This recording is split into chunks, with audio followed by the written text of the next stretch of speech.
Chapter 1772. Yunjian was stunned and didn't immediately understand the meaning behind Si's words.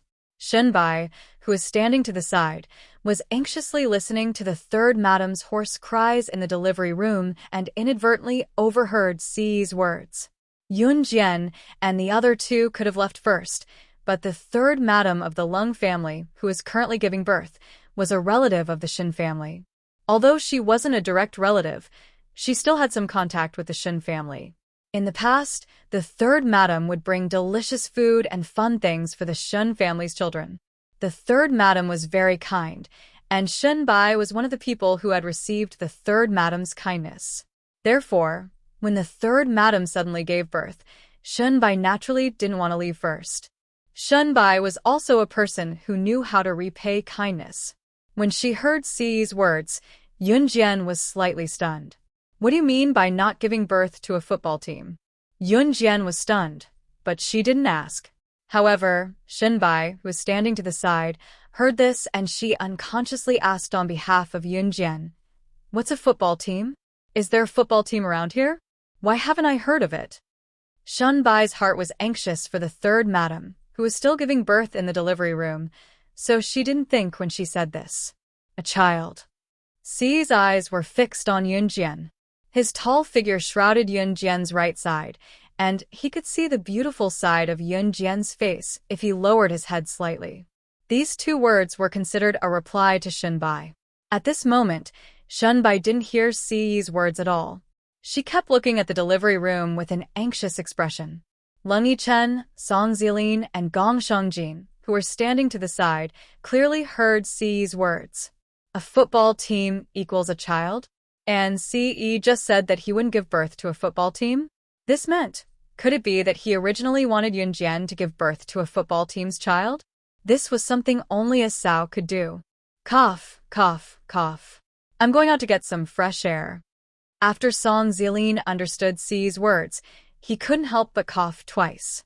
Then, he turned around and dragged Gong Shengjin, who was still unaware of the situation, out of the room.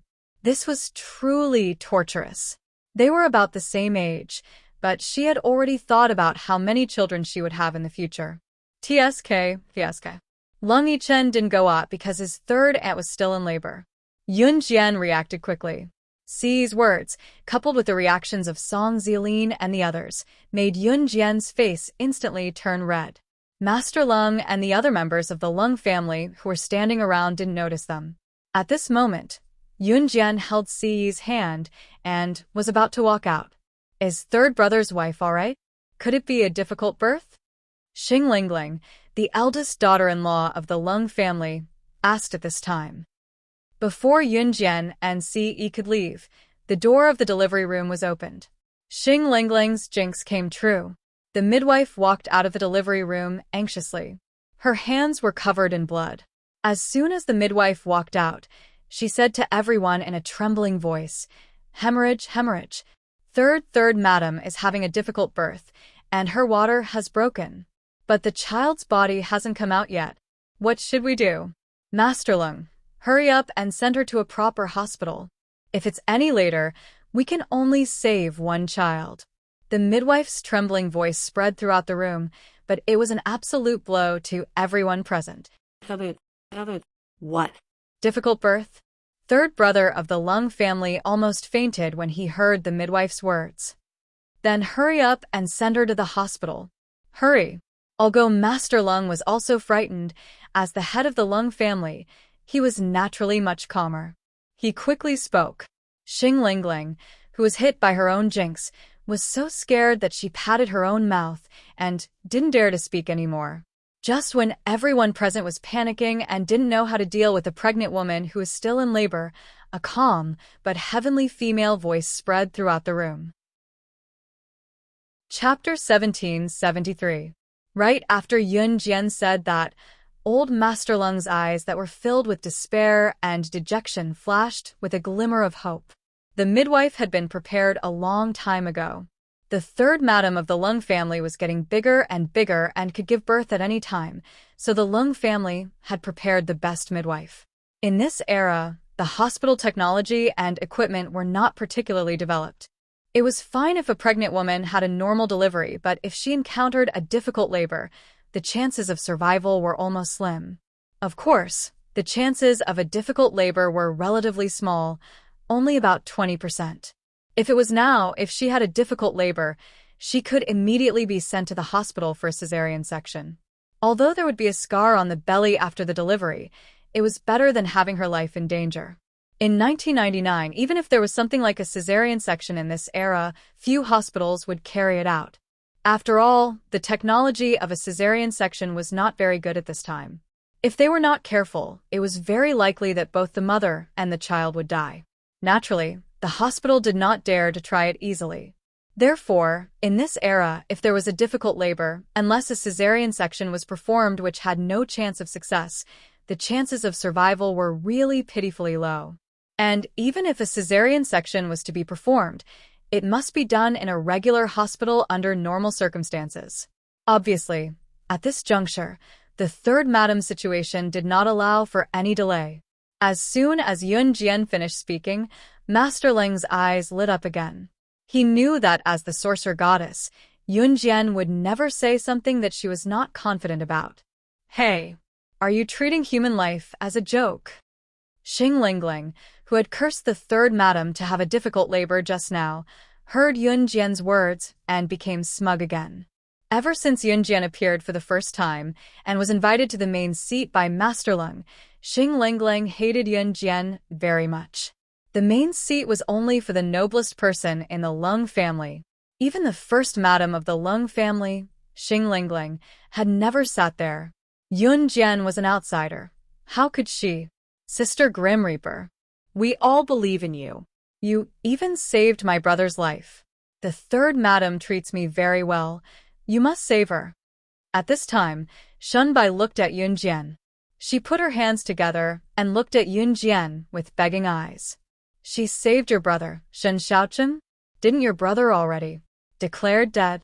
Lung Yichen stared at Shunbai with wide eyes and asked in astonishment. Big brother is currently recovering. Hearing Lung Yichen's question, Shunbai's cheeks flushed red. Alive? She saved him. Xing Lingling crossed her arms in front of her chest just now. She didn't stop Yun Jian from saving her, but only took the opportunity to mock Yun Jian. It would be best if something happened to third madam and the child in her womb. It would be better if he was dead. Xing Lingling did not care about third madam's life at all. At this moment, after hearing Shun Bai and Lung Yichen's words, Xing Lingling's face was slightly startled. She was clearly frightened. How could a dead person come back to life? Was that for real? At this time, Yun Jian ignored everyone as she walked straight to the delivery room and said indifferently, "Prepare a set of surgical tools for me and perform the C-section immediately." With the Lung family's influence, it was not difficult for them to obtain these tools. Ce stood where he was, watching Yun Jian walk into the delivery room with a gentle gaze. When his Xiao Jian was pregnant with his child in the future, he would definitely capture all the best midwives in the world and have them be on standby for delivery at any time from the day Xiao Jian was pregnant. He would not allow any hint of danger to exist. At this moment, the best midwives in the world were completely unaware that they were being targeted. Moreover, the person who targeted them would bring them home on the first day of his woman's pregnancy. When the doctors found out that this person had done so, they looked like they had eaten dog *T. Brother, other people only prepare midwives when the due date is approaching. Why did you prepare all the doctors on the first day of your wife's pregnancy? Chapter 1774. Ce grinned. It was fortunate that he had come to the Lung family to look for Xiao Jian today and had even seen the third madam of the Lung family giving birth. If it wasn't for that, he wouldn't have known that giving birth was such a painful thing. Thinking about how he had wanted Xiao Jian to give birth to a football team for him, Ce felt like smacking himself to death. He would rather be beaten to death than to let his Xiao Jian suffer so much. Young man, it's hard for a woman to give birth to a child. Back when my first wife was still alive, she was in pain for 4 times and left me 4 children. Sigh. If I had doted on her more back then, I wouldn't have to regret it so much now. Old Master Lung went to Ce and grumbled softly. Then, old Master Lung turned to Si. Not knowing Si's identity, old Master Lung patted Si's shoulder and said earnestly, "Young man, you have to pamper your wife more in the future. Don't disappoint me." Old Master Lung's earnest words made Si's eyes light up. "I don't need your reminder," Si said with a straight face, not even looking at Old Master Lung. Old Master Lung chuckled at that. "That's great. That's great." The witch goddess had a descendant now. Old Master Lung was relieved because he knew that his third madam was absolutely safe with Yun Jian around. Yun Jian would not disappoint Old Master Lung. 2 hours later, a baby's cries were heard and Yun Jian walked out of the delivery room. The midwife's coaxing voice came from the delivery room. Everyone who heard it breathed a sigh of relief. "The mother and child are both safe now. Send the mother to the hospital in an hour. The hospital will take care of the following symptoms," Yun Jian said faintly. Even when he knew the outcome, Old Master Lung's tense heart relaxed. "Really? Thank you. Thank you. Thank you. You are the benefactor of our husband and wife. Thank you." When Old Master Lung heard Yun Jian say that his wife's life was no longer in danger and the child was born safely, he rushed over to grab Yun Jian's hand to thank her. Before his hand could touch Yun Jian, however, it was slapped away by a large palm. Si flung Old Master Lung's hand away and said with a dark face, "Don't touch my woman's hand." Si said this with a straight face, his cold and handsome demeanor sending a shudder through the third son of the Lung family. In the end, Old Master Lung bowed to Yun Jian from afar and thanked him again. After Madame Yun Jian's family, the Lung family's family, Yun Jian. After making sure everything was fine, Yun Jian returned to the Shin family with Shin Bai. Old Master Lung to Yun's as a family for a while longer. 4 Yun Jians for him for Yun. She said that she was going to Enhun to look for him. She had said this many times, but Yun Jian never went to Enhun to look for Si. Although Si didn't say anything, he was still a little disappointed. It was not Yun Jian's fault, though. The time was not up yet. The surprise had to come after the disappointment. Only then would one feel surprised and delighted. As for what Yun Jian's surprise was, it wasn't time yet, so it was a secret. When Yun Jian and Shun Bai returned to the Shin family, they saw Shun Wei's worried expression. Yun Jian couldn't help but narrow her eyes. "You're back." Shun Wei looked at Yun Jian with worry and asked, "Yeah, we went to Grandpa Lung's house as guests. Then, third madam gave birth, so we came back late," Shun Bai explained to Shun Wei. It was already 8:30 p.m., so they came back late. Just as Shun Bai finished speaking to her father, Shun Wei nodded to Shun Bai. "Then we'll go do our homework. We won't make it in time." Shun Bai turned around and held Yun Jian's hand as they ran upstairs. Yun Jian, wait, I have something to say to you." Shun Wei suddenly called out to Yun Jian. "What is it?" Shun Bai was stunned. Go back to your room and do your homework." Shun Wei urged Shun Bai. Okay. If you can't let me hear it, humph." Shun Bai pretended to be angry and snorted the word, humph. When this humph came out of Shun Bai's mouth, it didn't sound like a bad woman's voice. Instead, it sounded cute. Yun Jian narrowed her eyes and walked into the study with Shun Wei. "Great witch god. Those aristocratic families that colluded with each other to deal with us suddenly sent me an invitation, saying that they want to invite all the aristocratic families to a banquet." Just as they walked into the study, Shun Wei cut to the chase and frowned as he spoke to Yun Jian. Unexpectedly, when Yun Jian heard this, her eyebrows raised slightly. Chapter 1775. Did they invite all the aristocratic families? Yun Jian narrowed her eyes and asked Shun Wei. "Yes, that includes the Lung family that you went to today." Shun Wei answered truthfully. "Agree, we'll go to this banquet." Yun Jian suddenly turned her head and looked at Shun Wei. Her smile made Shun Wei unable to describe how to describe it. Even Shun Wei himself didn't know when he became Yun Jian's subordinate. Now, the entire Shin family was under Yun Jian's control. "Yes." Shun Wei nodded. Shunwei had mentioned before that many of the students studying in Meteor Aristocratic Academy were the descendants of aristocratic families. Now, there was a very common phenomenon. The aristocratic families of the students studying in Meteor Aristocratic Academy were generally the same as Shunwei's Shin family. They didn't associate themselves with those aristocratic families. As for those aristocratic families, they all sent their children to a place called Dark Aristocratic Academy to study. Meteor Aristocratic Academy. Dark Aristocratic Academy. The families of the former students were all on the Shin family's side. The families of the latter students were all in cahoots with those aristocratic families. If you don't cooperate with our aristocratic families, we'll kill your aristocratic families.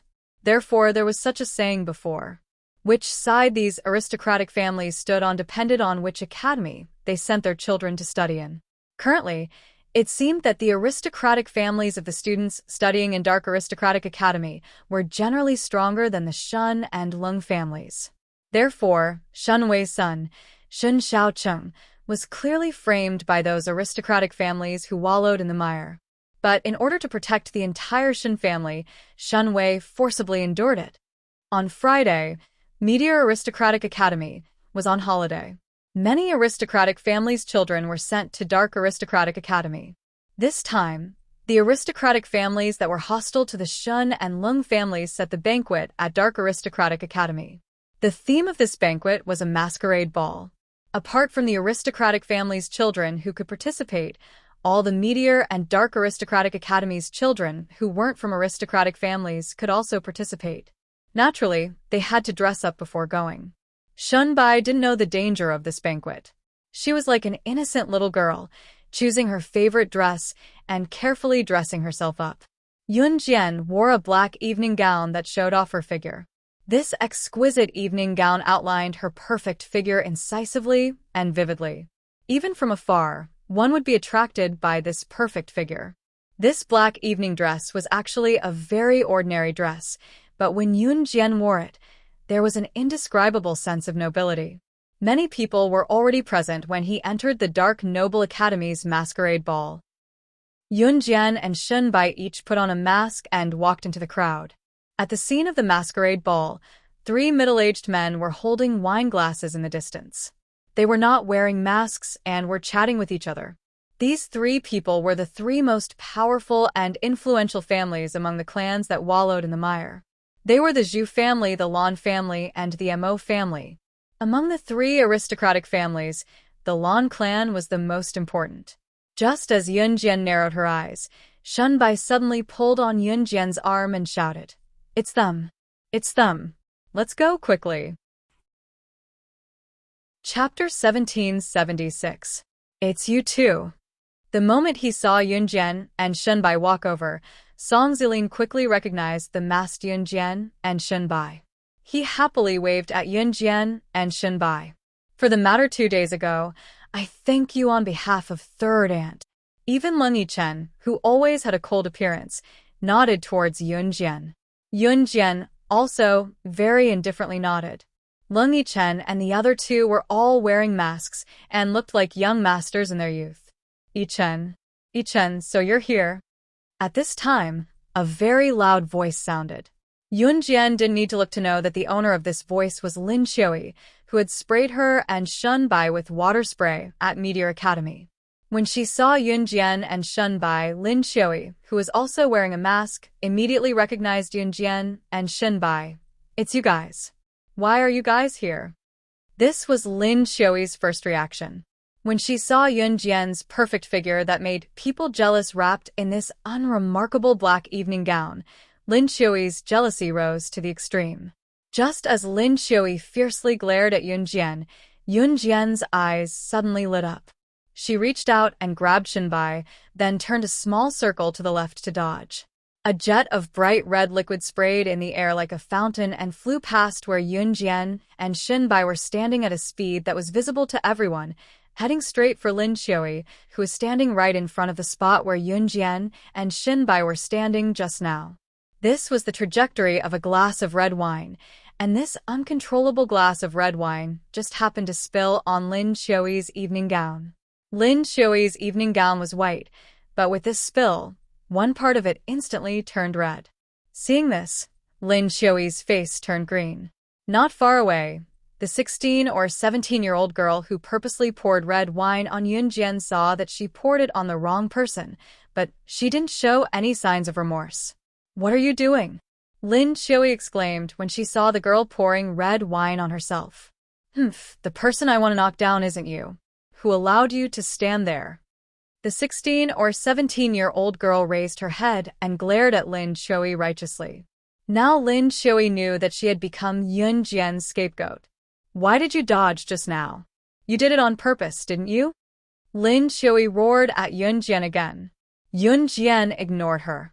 Lin Xiui was so angry that she glared angrily at the 16 or 17-year-old girl. She said fiercely, "Which aristocratic family are you from? Do you want to die? Who's the one courting death? I'm from the Lan clan, and my father is the patriarch of the Lan clan. Do you believe that I'll get my father to exterminate all of you?" The 16 or 17-year-old girl sneered at Lin Xiui. This young girl's name is Lan Biqing. She is the young lady of the Lan family. The Lan family was the largest aristocratic family in the southern part of the Jiang province. Lin Xiui's Lin family was nothing compared to the Lan clan.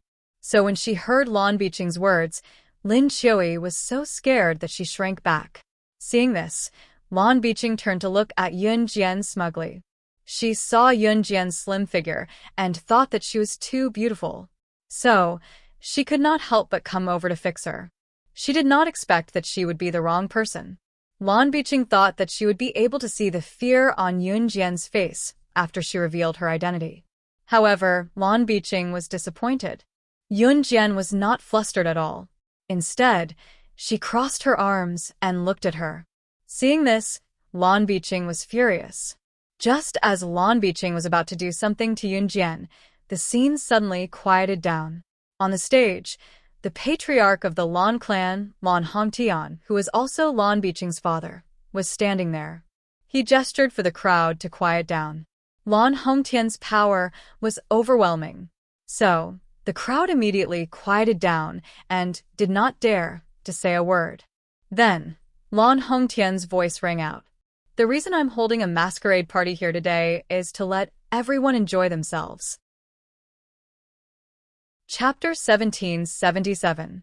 Whether it was the students of Meteor Academy or Dark Academy, they all knew about the existence of the Yulong continent and the legends of the Sorcerer God and the Lord God. Of course, these rumors were spread by the young masters and ladies of the aristocratic families. Of course, if the ordinary students who were studying in the academy heard these young ladies and young masters from aristocratic families spread the bizarre news that there was a Xiuxian continent called Yulong continent in addition to Earth, it was another matter whether the ordinary students believed it or not. Because of this, when the head of the Lan family, Lan Hongtian, stood on the stage and spoke to everyone below, everyone pricked up their ears to listen. Especially those who did not know about the incident at Meteor Academy, where Yunjian admitted that she was the Sorcerer God. In the past, they had only heard of the legendary story of the Sorcerer God of the Yulong continent. In their hearts, the Sorcerer God was like an ordinary person seeing a god. It was an impossible figure. But at this moment, the head of the Lan family, Lan Hongtian, actually said in front of everyone that there was a young lady who claimed to be the sorcerer god of the sorcerer tribe of the Yulong continent. This was like standing on the street, and suddenly someone claimed to be a fairy who came down from the heavens. It was unbelievable. But one thing that they had to admit was that what Lan Hongtian said just now really attracted the attention of everyone present. At this moment, all the students had the same thought. They wanted to see who the young lady who claimed to be the sorcerer god was. What did she look like? Was this matter true or not? After Lan Hongtian's voice fell, the dance hall was silent. Yunjian's red arc was slightly raised. She did not stand out even though she was called out. This was a masquerade ball. Everyone around was wearing masks. Even if Yunjian did not stand out, no one would recognize her. That is too much. The legendary sorcerer god is the existence of the Yulong continent. He is the object of our aristocratic family's admiration and admiration. How could such a powerful person appear here? It's obvious that the young lady who claimed to be the sorcerer god is another ghost impersonator. Seeing his father Lan Hongtian say this in front of so many people, Lan Biqing couldn't help but ridicule him. How could such a noble person like the sorcerer god appear on Earth? This cough. Not necessarily. Song Zilin touched his nose and complained in a low voice. Why not?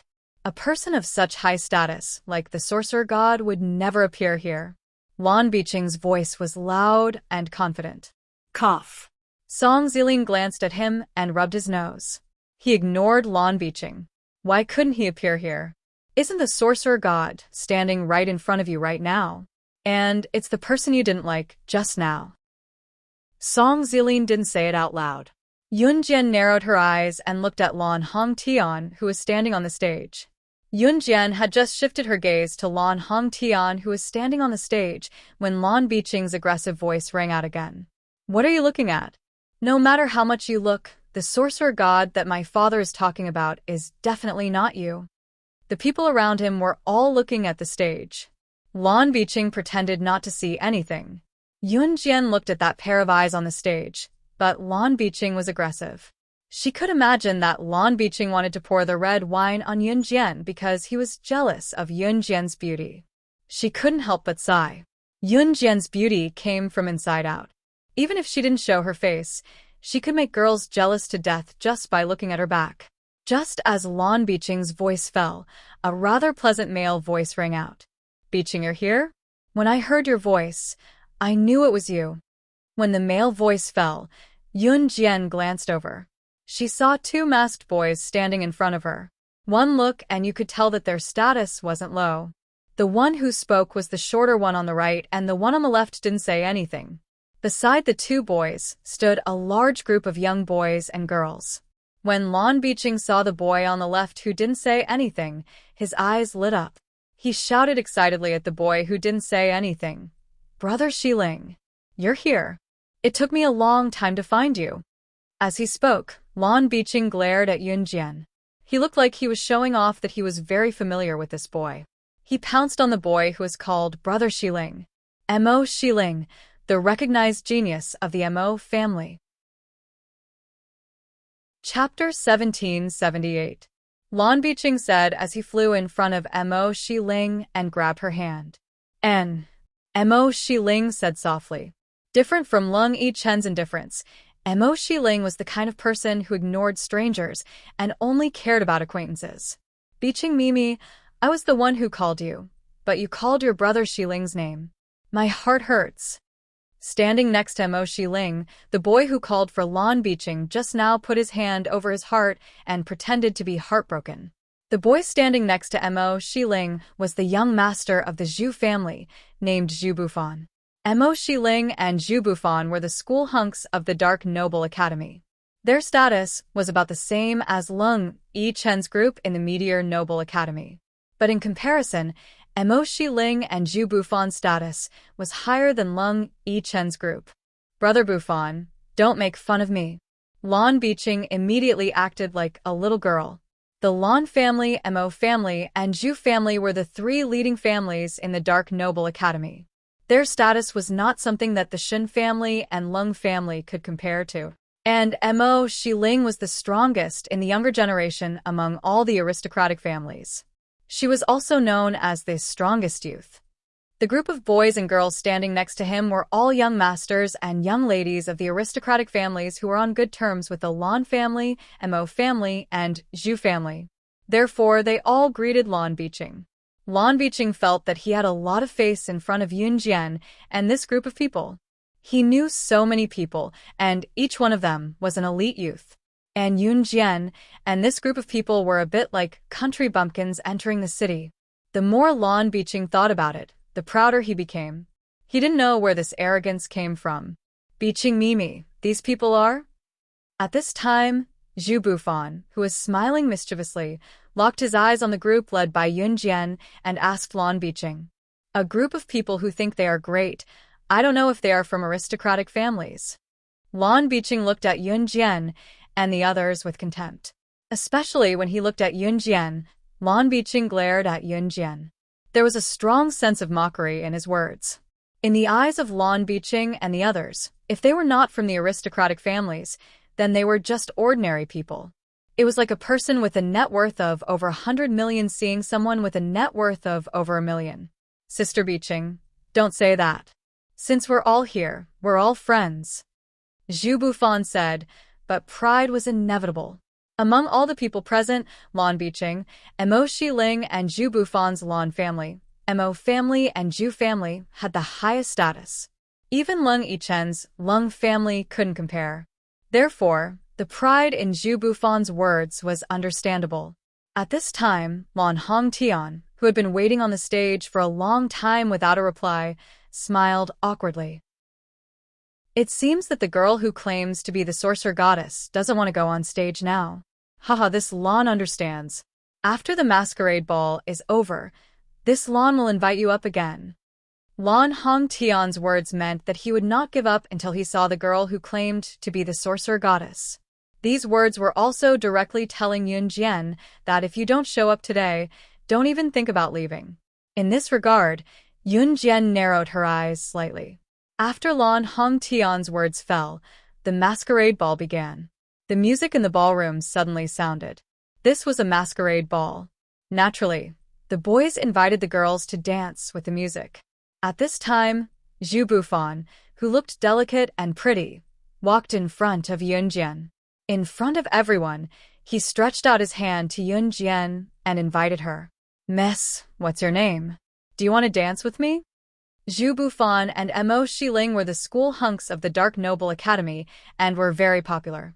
Even if they were wearing masks, many girls around could recognize them. Therefore, after Zhu Bufan's voice fell, the girls around immediately screamed like crazy. Wow, who's that girl? Why did Master Fan invite her to dance? God. I'm so envious. Master Fan is so handsome. If only I were that girl.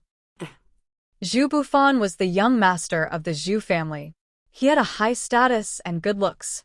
However, just this status alone was enough to make the girls go crazy and scream. At this time, everyone was envious of Yun Jian.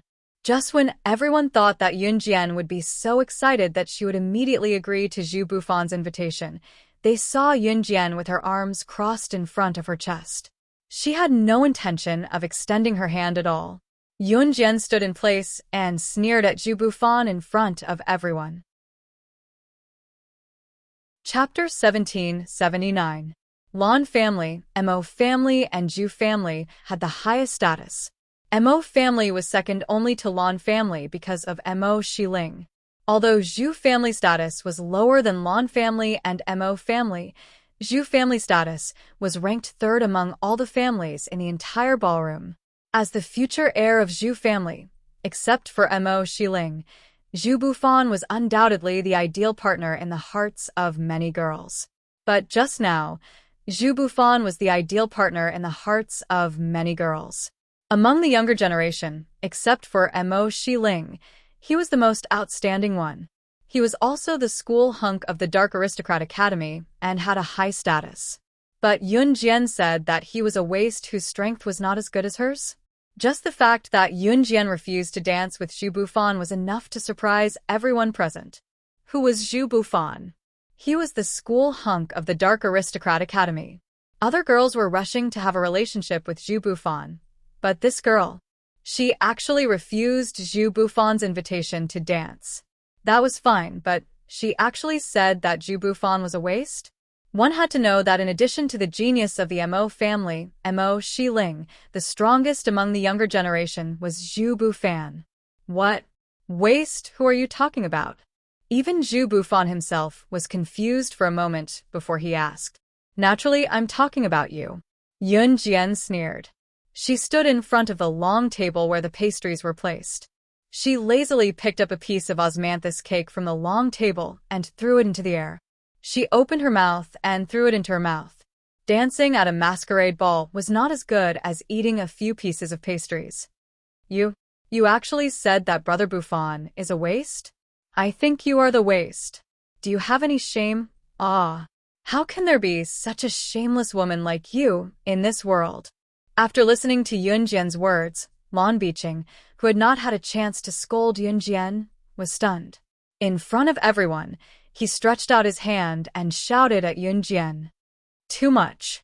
Even Mo Xiling, who had been silent, frowned and said such a sentence. Mo Xiling's words were like an imperial edict in the eyes of the girls.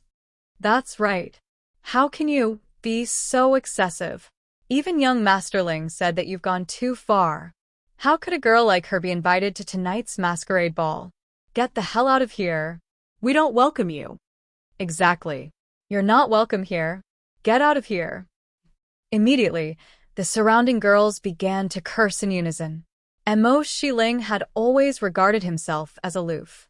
Because of his outstanding strength, he hardly spoke, giving people a feeling of being aloof and difficult to get along with. How can a girl like you be so annoying? No one welcomes you. Hurry up and leave this place. Seeing this, Lan Biqing stood up and said a lot of things. She only said one sentence, "How can you do this?" Hearing this, Shunbai couldn't help but stand up for Yunjian. Just as Shunbai finished speaking, Lan Biqing and the surrounding girls bombarded Shunbai with words. Who are you to her? Ha, you're still speaking up for her. Very impressive. You also get out of the ball with us. Among these girls, it was unknown who took the lead, but they all helped Lan Biqing to curse Shunbai, who spoke up for Yunjian. Just as the cursing of the group of people present was extremely loud and unpleasant to listen to, Yunjian slightly frowned. You guys are very noisy. Yunjian's indifferent words came out of her mouth. Isn't that because you're too much? You actually said that our young master fan is a waste. You're the waste. You. When these girls heard this, they became even more enthusiastic. Just as this group of girls opened their mouths and chattered, Yunjian, who had her hands on the pastry table, suddenly stretched out her hands and picked up more than 10 pieces of pastry on the table. In front of everyone, she directly threw the pastry out. These more than 10 pieces of pastry could be clearly seen in front of everyone's eyes, flying to more than 10 different places. In front of everyone, they blocked the mouths of more than 10 girls who were standing at different angles. All the voices stopped in an instant. Seeing this, Mo Xiling and Zhu Bufan, as well as everyone present, were all shocked. Chapter 1780. There were a few girls who scolded the loudest. When they were scolding Yunjian, their mouths were the biggest. This small piece of pastry flew directly into the mouths of the girls who scolded the loudest. The girls couldn't control themselves and swallowed the unchewed pastry along with their saliva. These dozens of pieces of pastry successfully blocked the mouths of the girls who were scolding Yunjian. Yunjian's words just now made the girls whose mouths were blocked by Yunjian terrified. It also made Mo Xiling, Zhu Bufan, and Lan Biqing, who was blocked by the pastry, feel a chill down their spine. More than a dozen pieces of pastry were thrown together. And when throwing, one had to pay attention to the different frequency and speed of these girls' mouths. Only then could all the pastry be thrown into the mouths of these girls. Yunjian's move just now made everyone present tremble. Moreover, she had merely narrowed her eyes and tossed out the pastries as if she was just throwing a few ordinary items. This successfully blocked the mouths of the girls. This throwing technique, how accurate must it be to be able to do this? And Yunjian's last sentence completely shocked everyone present. What did she mean by, "You should be glad that I threw out a pastry and not a blade"? Thinking about it carefully, it really was like this. If Yunjian had thrown a razor blade and not a pastry just now, she would have been fine. Then the girls who didn't spit out the pastry and swallowed it directly, wouldn't they be scared? So scared that their whole body was trembling in panic. All the girls present, including Lan Biqing, were trembling in fear at this moment. God, that speed just now, it's too scary. The bystanders who saw the scene just now were so scared that they screamed. Mo Xiling, who is known as the strongest teenager, also darkened her face in an instant. No one knew better than Mo Xiling how terrifying Yunjian's move was. Not to mention whether he could do it or not. Even if he had to throw 3 pieces of pastries into the mouths of 3 girls who were clicking their tongues at the same time, he would never be able to do it. Not to mention that Yunjian had thrown out more than a dozen pastries. Zhu Bufan was also given a fright. Lin Xiui, who had always been against Yun Jian, was so scared that she took 2 steps back.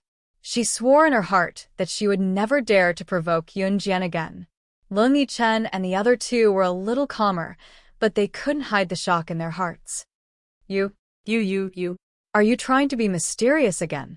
Don't think that your move just now is very powerful. I tell you, my brother Xiling can also do it. No, he's even better than you. Lan Biqing accidentally swallowed the pastry. When she finally regained her senses, she glared fiercely at Yun Jian and said those words. Yun Jian did not pay attention to what Lan Biqing said after that. She only smiled coldly. It was a mocking smile. After laughing, she reached out to pick up the pastry on the long table and put it in her mouth to chew gently. The venue of this masquerade party was not very good, but the pastries were not bad. Halfway through the masquerade party, the head of the Lan family, Lan Hongtian, stood on the stage again. He held a microphone in his hand, glanced at the audience, and smiled. Hey, the girl who claims to be the witch god, you still don't want to come out? Guess who I've brought to you. After that, a girl in black was brought to the stage. The girl was covered in blood and looked like she had been beaten many times. Chapter 1781. Lan Hongtian's words spread throughout the scene. Obviously, from the moment Lan Hongtian appeared, he held the microphone in his hand and asked everyone to gather with the girl who claimed to be the sorcerer goddess. He was confident that he could force Yun Jian out. Of course, the premise was that the girl who claimed to be the sorcerer goddess was indeed the sorcerer goddess of Yulong continent. If she was not the sorcerer goddess of Yulong continent, even if Lan Hongtian brought out his trump card, this girl from the sorcerer tribe, it would be useless. Of course, if she was not the real sorcerer goddess of the sorcerer tribe, then even if the girl who claimed to be the sorcerer goddess appeared, it would be useless to Lan Hongtian. That's right, Lan Hongtian wanted to use this girl to threaten Yun Jian. The premise of all this was that Yun Jian was really the sorcerer goddess of the sorcerer tribe. When they saw him covered in blood, his black clothes had been whipped into tatters, and there were bloodstains all over his body. Everyone present was in an uproar. This girl from the sorcerer tribe was very beautiful and looked very fresh. The legendary sorcerer tribe was basically all female, and all of them were very fresh and beautiful. The legendary sorcerer tribe was a place where beauties were born. The girl on the stage revealed a pair of fair thighs. Although it covered her important parts, her beauty made everyone present take a deep breath. Yun Jian's eyes sized up the girl on the stage. When she saw the girl's appearance, she raised her eyebrows slightly. There were so many girls in the sorcerer tribe. Naturally, she could not recognize all of them. However, as long as they were from the sorcerer tribe, the aura they exuded could not be wrong. This girl was indeed from the sorcerer tribe. Yun Jian's nonchalant gaze turned sharp at once. Murderous intent appeared. That girl was caught.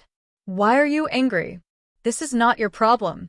Do you still think of yourself as the sorcerer goddess of the sorcerer tribe? Lan Biqing, who saw the change in Yun Jian's expression, said angrily. Mo Xiling, Zhu Bufan, and everyone present looked at Yun Jian. However, in the next second, Yun Jian did not even look at Lan Biqing and walked towards the stage. She really thinks of herself as the sorcerer god. Let's see how long she can be stubborn for. Lan Biqing had yet to react. Could she be the girl who claimed to be the sorcerer goddess? Seeing Yun Jian walk to the front of the stage and jump onto it with ease, Zhu Bufan suddenly came to a realization and shouted loudly. This time, the attention of Lan Biqing, Mo Xiling, Lin Xiui, Shun Bai, and Leng Yichen, as well as everyone present, was drawn over.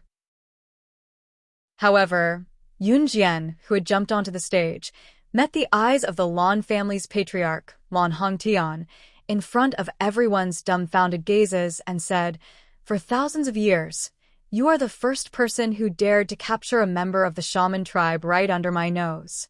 Yun Jian's words caused an uproar. She really is the girl who called herself the sorcerer goddess. You are the sorcerer goddess of Yulong mainland. Lan Hongtian looked at Yunjian and was shocked by her aura. This aura. This battle formation. It can't be wrong. She must really be the sorcerer goddess of Yulong mainland. There really is a Yulong mainland in this world. There really is a sorcerer goddess. Lan Hongtian laughed a few times and then suppressed the girl from the shaman tribe. He placed the knife on the girl's neck and ordered Yunjian, "Listen up. You must listen to my orders in the future. Otherwise, I will kill her." This threat made Yunjian's lips curl into a beautiful red arc. In front of everyone, Yunjian walked toward Lan Hongtian and the suppressed girl from the shaman tribe without fear. She said something coldly that made everyone present go crazy. "Since you know that I am the sorcerer goddess of the shaman tribe, then you should know my principles." "What principles?" Lan Hongtian heard this and took a deep breath and asked. Yunjian, who was standing on the stage, flipped her right hand in front of everyone, and a knife that made all the aristocratic families stand up straight appeared. God-vanquishing blade. That knife was the God-vanquishing knife. The God-vanquishing knife had only appeared in the books recorded by their ancestors. It was said that even the people of Yulong mainland regarded this knife as a legendary weapon. Before the aristocratic families could react, Yunjian, who was holding the butterfly knife of the God-vanquishing knife, slowly walked toward Lan Hongtian with the knife in her hand. Her smile was so strange that it made everyone present shudder. "Listen up. I am the daughter of the shaman tribe. The principles of the sorcerer goddess are..." Chapter 1782. At this moment, Yunjian seemed to be a different person compared to the original Yunjian. The Yunjian who first appeared in front of Lan Biqing, Mo Xiling, Zhu Bufan, and the others was wearing a mask from the masquerade party. She gave people a very mysterious feeling, but just looking at her figure gave people a feeling of extreme beauty. At that time, Yunjian really looked like a little girl who came to attend the banquet, pure and moving. But throwing away that pure aura, at this moment, Yunjian gave people the feeling that she was the king of the jungle. Although she was wearing a mask, her words just now coupled with her flamboyant figure at this moment. At this moment, Yunjian was like a god who controlled killing. Seeing her like this, Lan Biqing and the group of girls who were against her at the beginning were stunned, and it made Mo Xiling and Zhu Bufan's hearts beat violently. So domineering. So arrogant. So arrogant. Yunjian's arrogant look just now, not to mention the most outstanding genius of the younger generation, Mo Xiling, would not dare to do so. Mo Xiling was afraid that she did not even have the courage to look straight into the eyes of the Lan family's head, Lan Hongtian.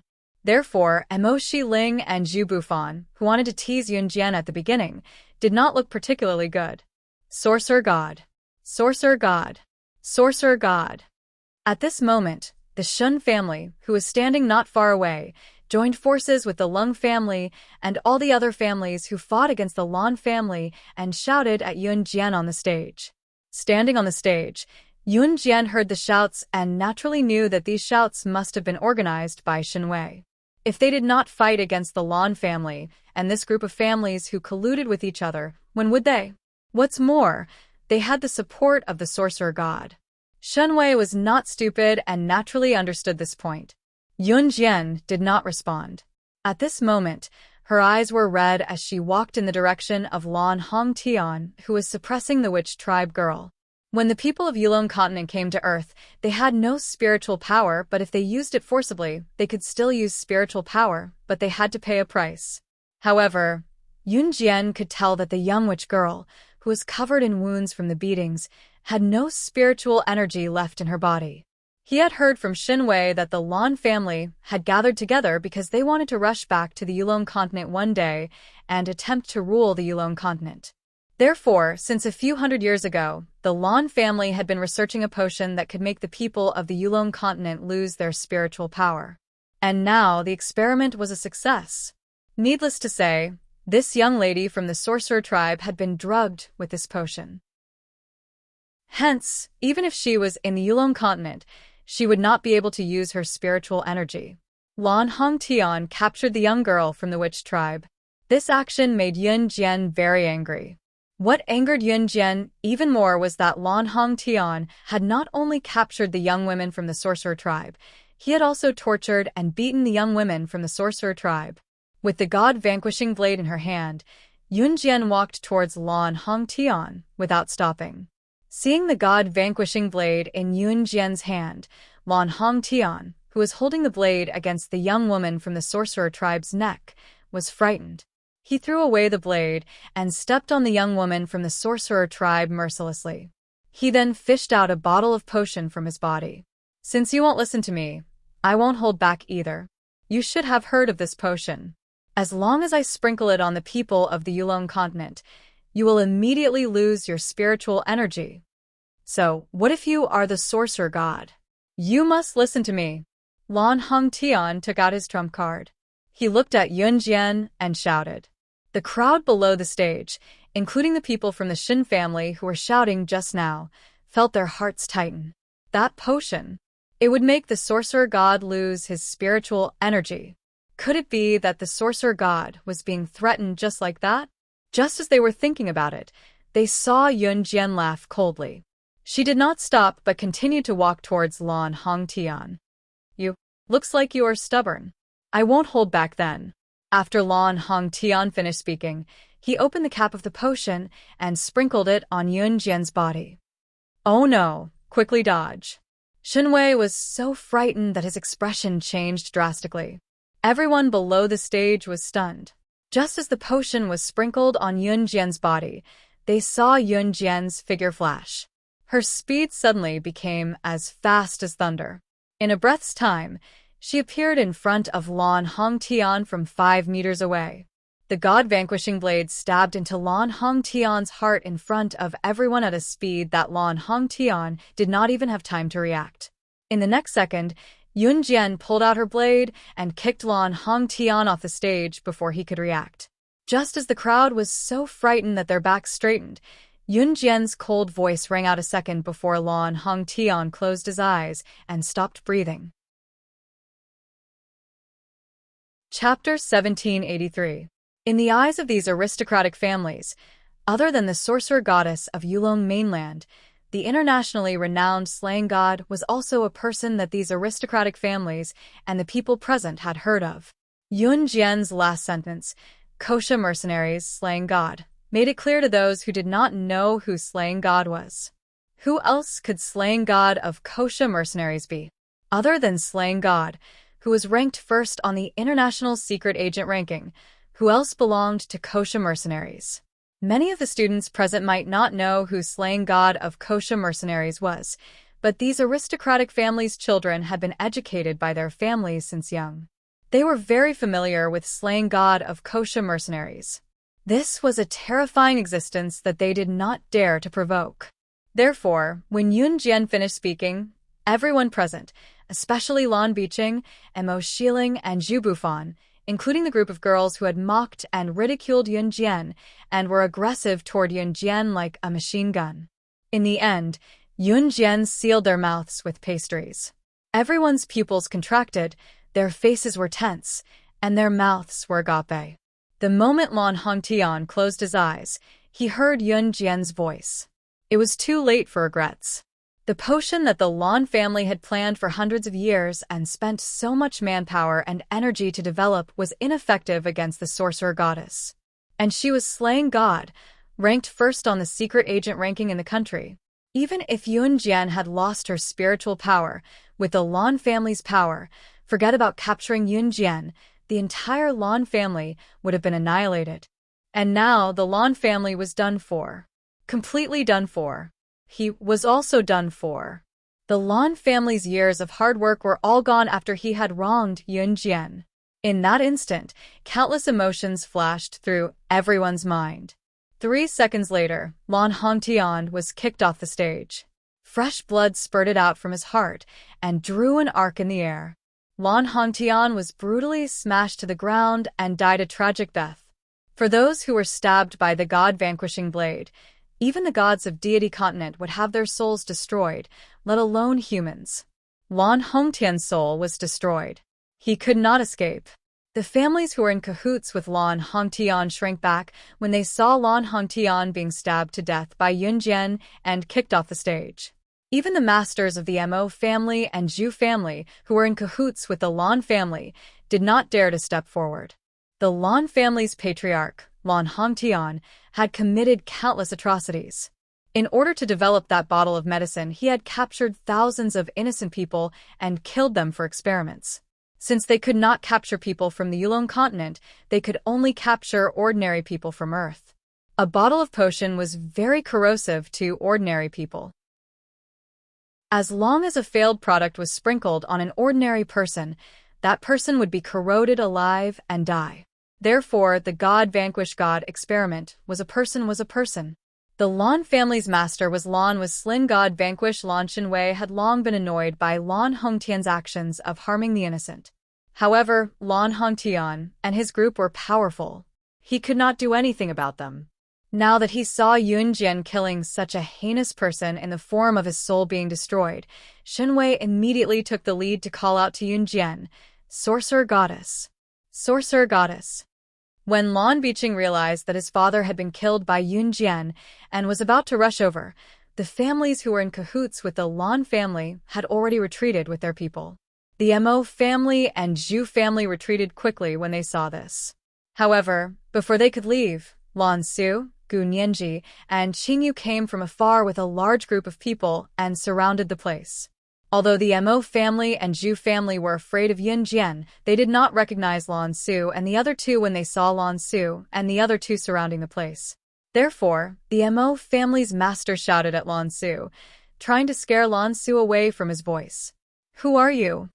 Just as the Mo family's master finished speaking, Lan Su's voice, which was no less loud than the Mo family's master's, rang out. Chapter 1784. Lan Su? You mean Lan Su, the first guardian of the sorcerer goddess in our ancestors' records? The daughter of the sorcerer tribe's sorcerer goddess who is second only to the sorcerer goddess in Yulong mainland? Just as Lan Su finished speaking, Master Mo and Master Zhu, who were standing beside Master Mo, exclaimed in shock. The sorcerer goddess was also a person who was recorded in great detail in the family records of these noble families' ancestors. When the sorcerer goddess was mentioned, Lan Su, as the first guardian of the sorcerer goddess, was also emphasized. It was true that the sorcerer goddess was the pinnacle of existence in Yulong mainland. As the first guardian of the sorcerer goddess, Lan Su's position was also top-notch in Yulong mainland. What? Our ancestors migrated from Yulong mainland hundreds and thousands of years ago, and we've never seen anyone from Yulong mainland until now. Why are there so many of them here now? And they're all the legendary figures in Yulong mainland. The Mo family head, who had been shouting at Lan Su and trying to use his loud voice to suppress Lan Su, narrowed his eyes at this moment. He suddenly became timid and didn't even dare to speak loudly. Lan Su, Gu Nianji, and Qingyu walked toward Yunjian after getting people to surround the scene. Then, under everyone's watchful eyes, Lan Su and Gu Nianji bowed to Yunjian the way Yulong mainland greeted the sorcerer goddess. Sorcerer goddess. Yunjian raised a brow. Since she had been wearing a mask since the beginning, everyone could only see her slim and well-proportioned figure, but not her face. Yunjian had openly exposed her identity today because she was wearing a mask. With so many people present, it was impossible for two students from aristocratic schools to use a 3-hour amnesia serum. The cost was high. If everyone were to use it, Qingyu would probably chase her all over the streets.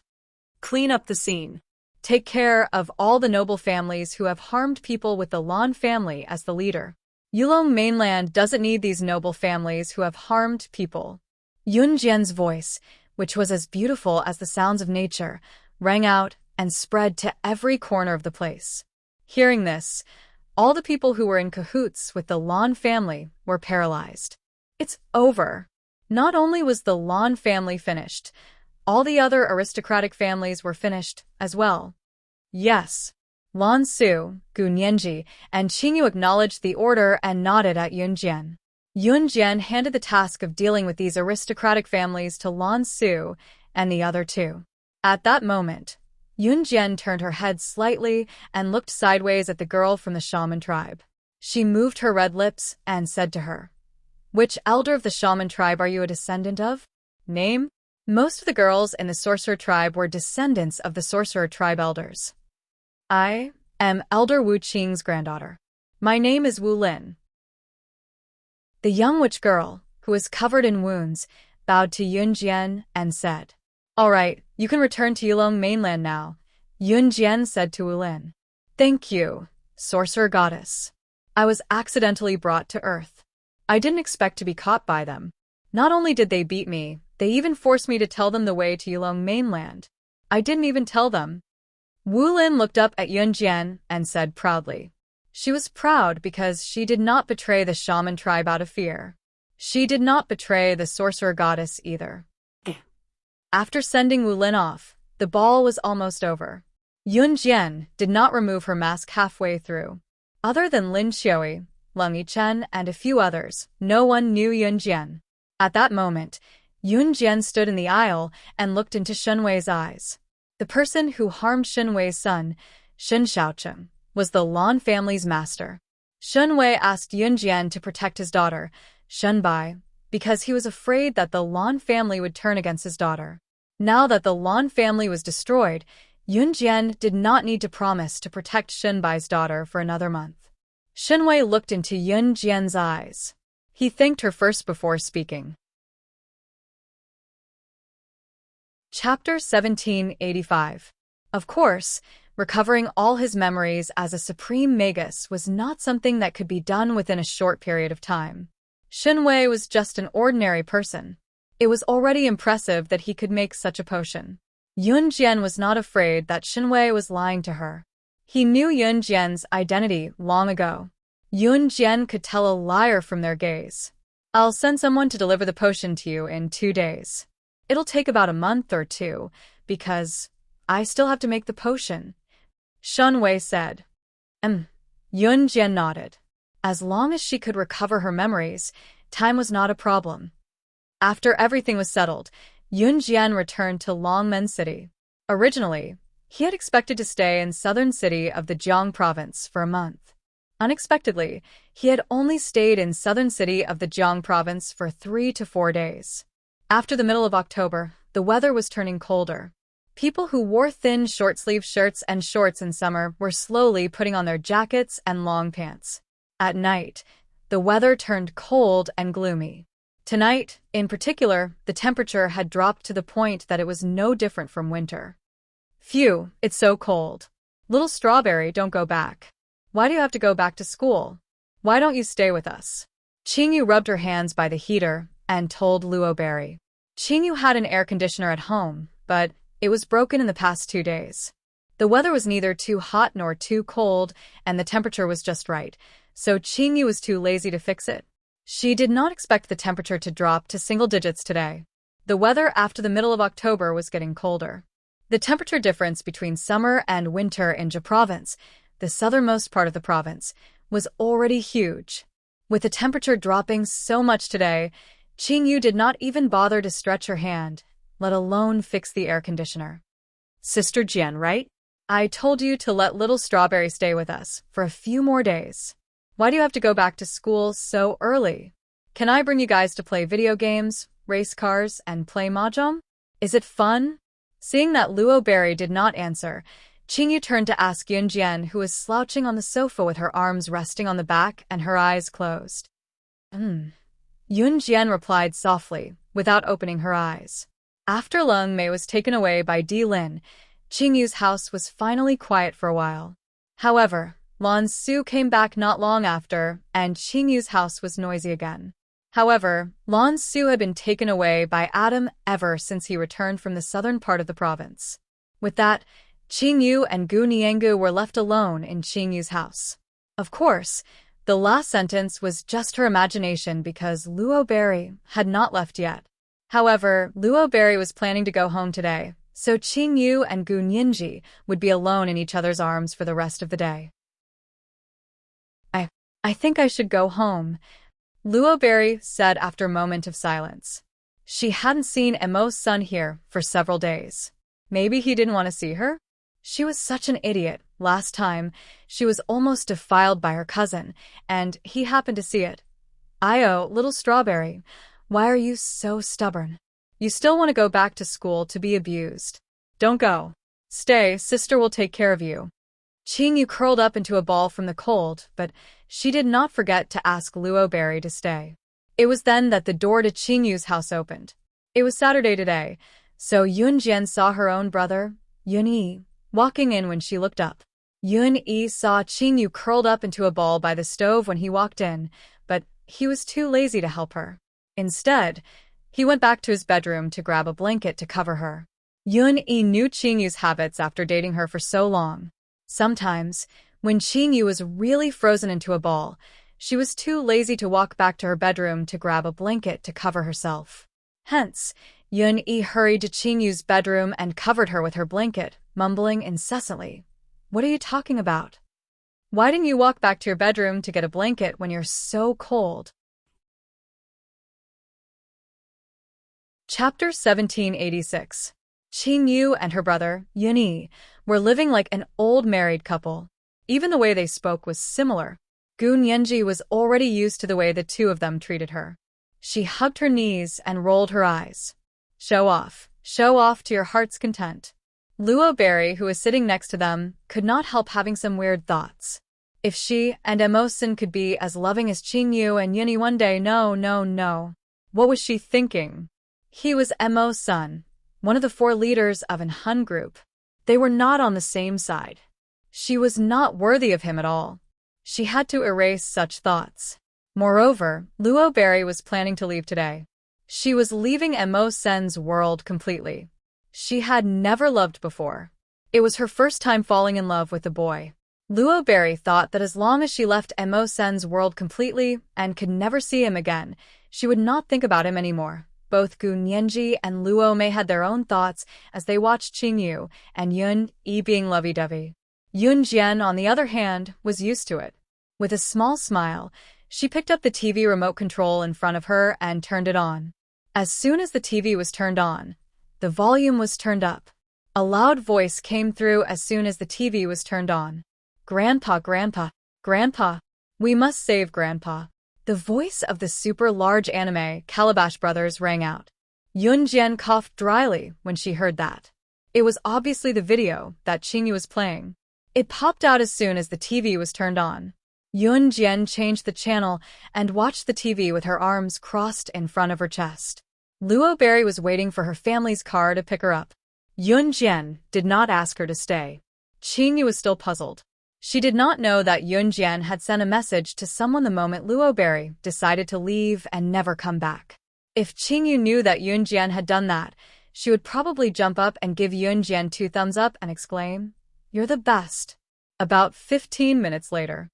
Honk, honk, honk. Below Qingyu's suite, there was the sound of car horns honking. There were very few cars in this era. Hence, she knew that the Luoberry family had sent someone to pick her up. "I have to go. Yunjian, come to our house next time. Qingyu, Gu Nianji, brother Yunjian, all of you must come together." Luoberry was absent-minded, so she did not feel the cold of the night. She stood up and bowed to Yunjian and the others with a heavy heart, then walked out of the door.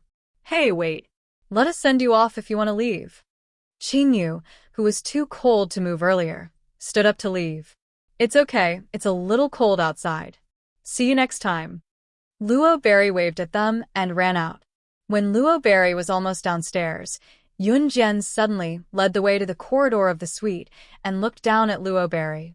Before they walked to the corridor, Yunjian said something sinister to Qingyu and the rest. "Come out and watch the show." As she spoke, she picked up an apple from the coffee table and munched on it while admiring what was happening downstairs. Qingyu, Gu Nianji, and Yun-Yi were confused, but they followed her out anyway.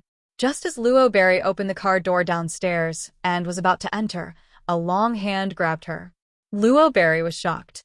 When she turned around and saw Emo's son who appeared out of nowhere, she almost fell to the ground. In the end, it was Emo's son who grabbed her waist and pulled her into his embrace. When Luoberry realized what was happening, she quickly squirmed out of his embrace. You're leaving? Emo's son asked softly. Luo Berry lowered her head, not daring to look at him. She was afraid that she would be reluctant to leave if she looked at him. What confused Luo Berry was that she did not even tell him that she was leaving. How did he know? I'll leave first then. You're welcome to come to my house with Yunjian and the rest next time. Luo Berry said to Emo's son as she waved goodbye to Yunjian and the rest. She tried her best to make it look like she was saying goodbye to a normal person. Luo Berry was about to turn around and get into the car when Emo's son suddenly grabbed her and dragged her to Qingyu's house without any explanation. He even found a very lame excuse to stop her from leaving. Chapter 1787. Luo Berry's heart skipped a beat, unable to react for a long time.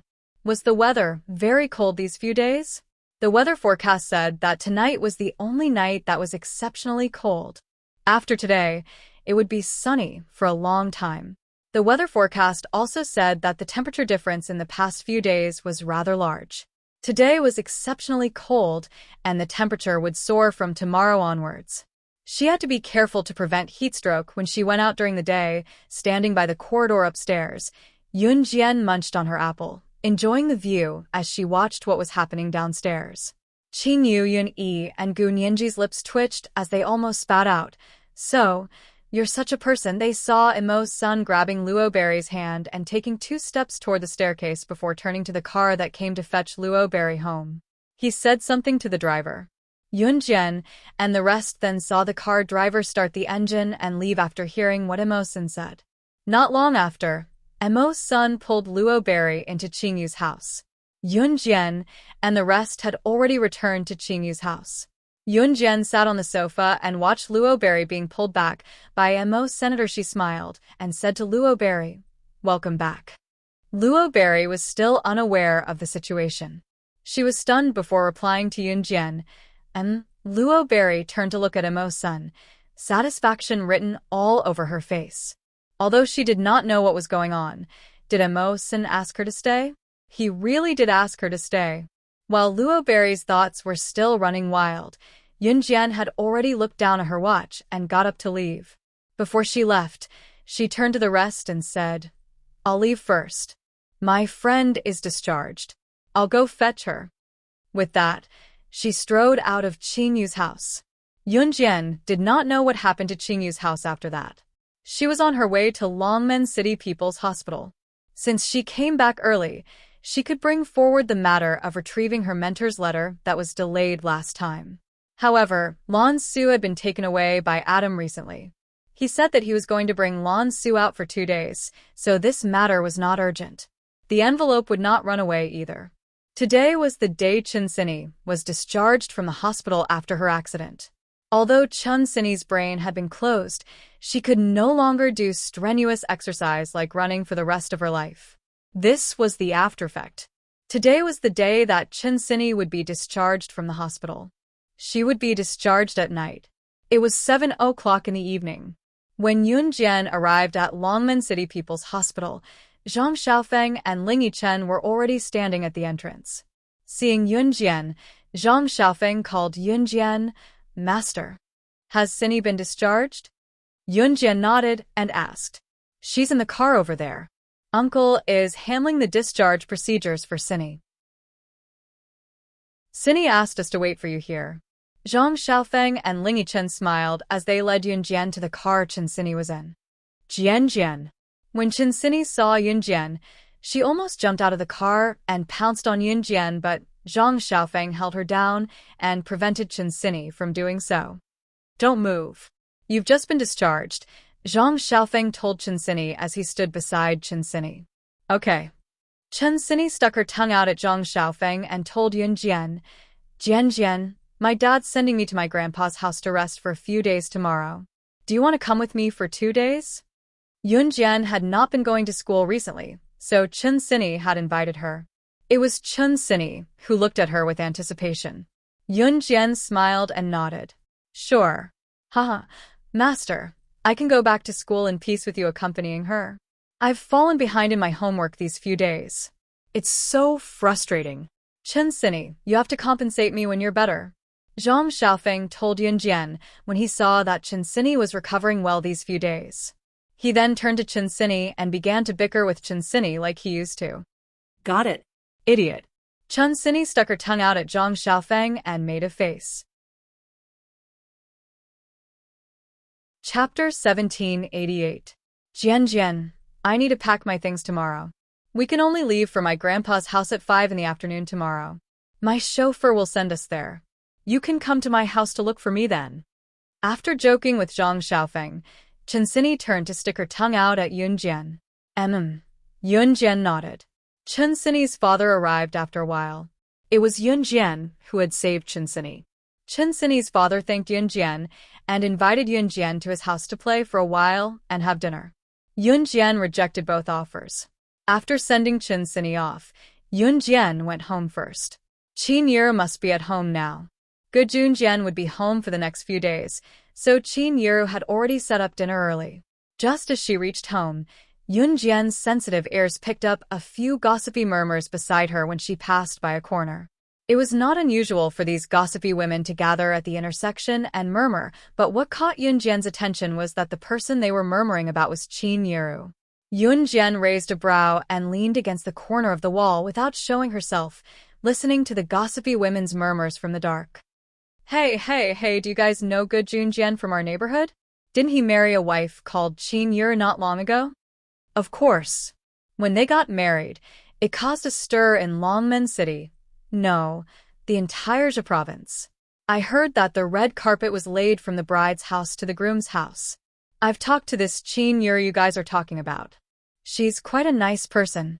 What they said was just the gossipy women's murmurs. What came next was the main event. Yun Jian narrowed her eyes at that. Then, the gossipy women suddenly huddled together as if they were afraid that someone would overhear them. Their words spread like wildfire. Yun Jian's hearing was good, so she heard everything clearly. Ge Junjian is such a righteous man. He's usually very loving with his wife, Qin Yiru, but his mistress is indecent. Did you guys know that a woman came to Ge Junjian 2 days ago, saying that she was his university classmate? Now that she's divorced her husband, she's purely looking for Ge Junjian to catch up. As a woman, how can I not know what that woman is thinking? She was just thinking that Ge Junjian was rich now. Oh, he was rich, so she wanted to seduce him. You even pretended to be close to Qin Yiru and came here every day to freeload. What kind of woman to be a good woman to her to eat to? Qin Yiru of that family was kind and did not know what that woman was thinking. She's trying to seduce her husband. If this Ge Junjian was someone else, he would have probably gotten together with that woman right in front of her face. Luckily, Ge Junjian is a soldier and is an upright man. He's not seduced by that woman. But no one knows what a man is thinking. Who knows, maybe one day Ge Junjian will be seduced by that vixen. To be honest, if it were me, I would throw that woman out with a sweep of my hand. If she dares to appear in front of my man, I'll poke her a *s. All these words came from the same gossipy woman. In the end, even the gossipy woman couldn't help but swear. Hidden in the dark, Yun Jian's eyes glinted sharply. She hadn't been home for a few days, so she didn't know what was going on at home. Sometimes, the gossipy woman's words weren't just gossip. After getting the gist of the situation, Yun Jian went home. The moment she opened the door, she was greeted by an unfamiliar woman instead of Qin Yiru. This woman had big breasts and a big butt, but she had a good figure. Although she was in her 40s and looked much uglier than Qin Yiru, she was younger than Qin Yiru. Chapter 1789. Ge Yunjian's family was rich now. Everyone in the neighborhood knew this. Back then, Ge Junjian and his wife, Qin Yiru, had a grand wedding. A red carpet had been laid out from the bride's house to the groom's house. More than 20 super sports cars had come to welcome the bride. Among them, there were even a few flagship limited edition sports cars. Just this alone was enough to make a group of neighbors envious to death. One had to know that the neighbors in Ge Yunjian's neighborhood were not poor. Ge Yunjian's house was a villa, and this was a villa forest. The neighbors in the neighborhood lived in villas, so naturally they were not poor. However, compared to Gu Junjian and Qin Yu's wedding, the neighbors in the neighborhood could not compare at all. The woman standing in front of Yun Jian was called Su Nina. The latter part of her name sounded like a foreigner's name. This was a name that Su Nina's parents gave her to show that she was an intellectual who had gone to university. Su Nina was Gu Yunjian's university classmate. As they lived in the same city, they usually interacted with each other, but not much. During their university days, Gu Junjian kept a low profile.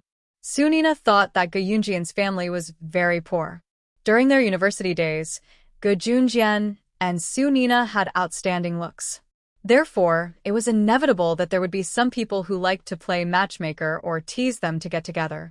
Su Nina thought that Gu Yunjian's family was poor, so she refused to interact with Gu Junjian. Every time she accidentally bumped into Gu Junjian and was teased by the people around her, Su Nina would be filled with dissatisfaction. She would even fly into a rage. After that, the two of them never met again. Gu Junjian only heard that Su Nina later married a rich man. Her husband was a big boss in a city and was worth millions. In this era, millions were really rich.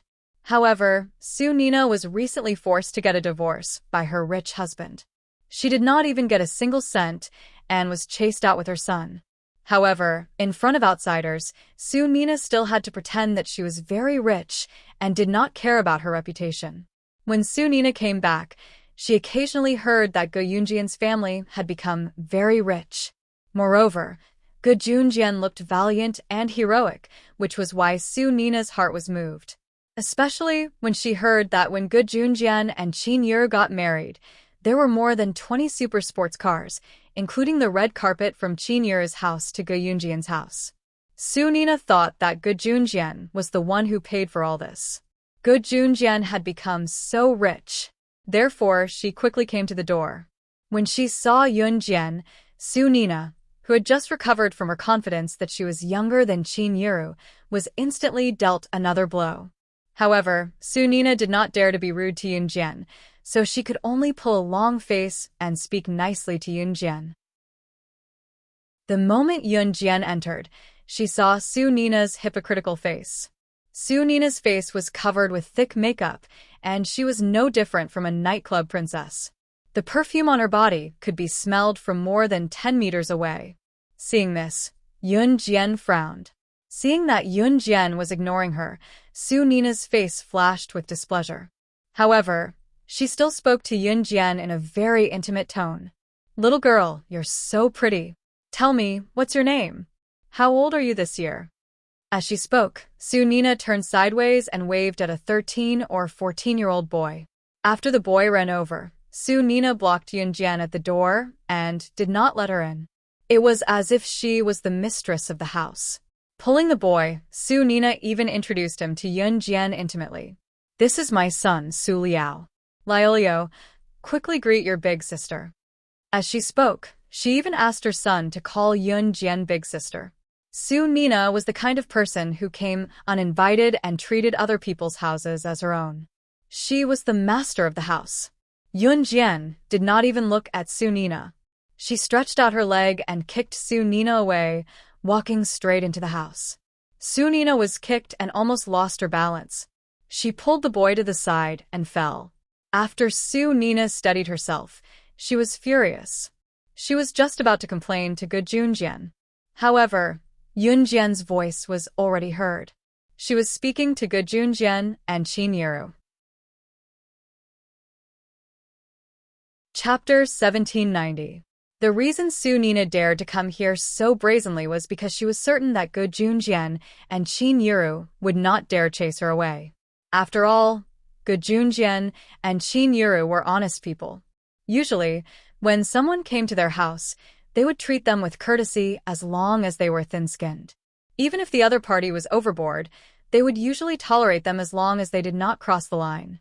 Gu Junjian and Qin Yu were more honest people, so even when Gu Junjian and Qin Yu did not like Su Nina coming to their house, they were too embarrassed to chase her away. Therefore, when Su Nina came to their house for meals every day, Qin Yu was too embarrassed to say anything. What Su Nina did not expect was that Yun Jian would say something like that when she wanted to use the same method to make Yun Jian feel embarrassed to chase her away. Dog sh*t. She actually described her as dog sh*t. Xiao Jian, she's a guest.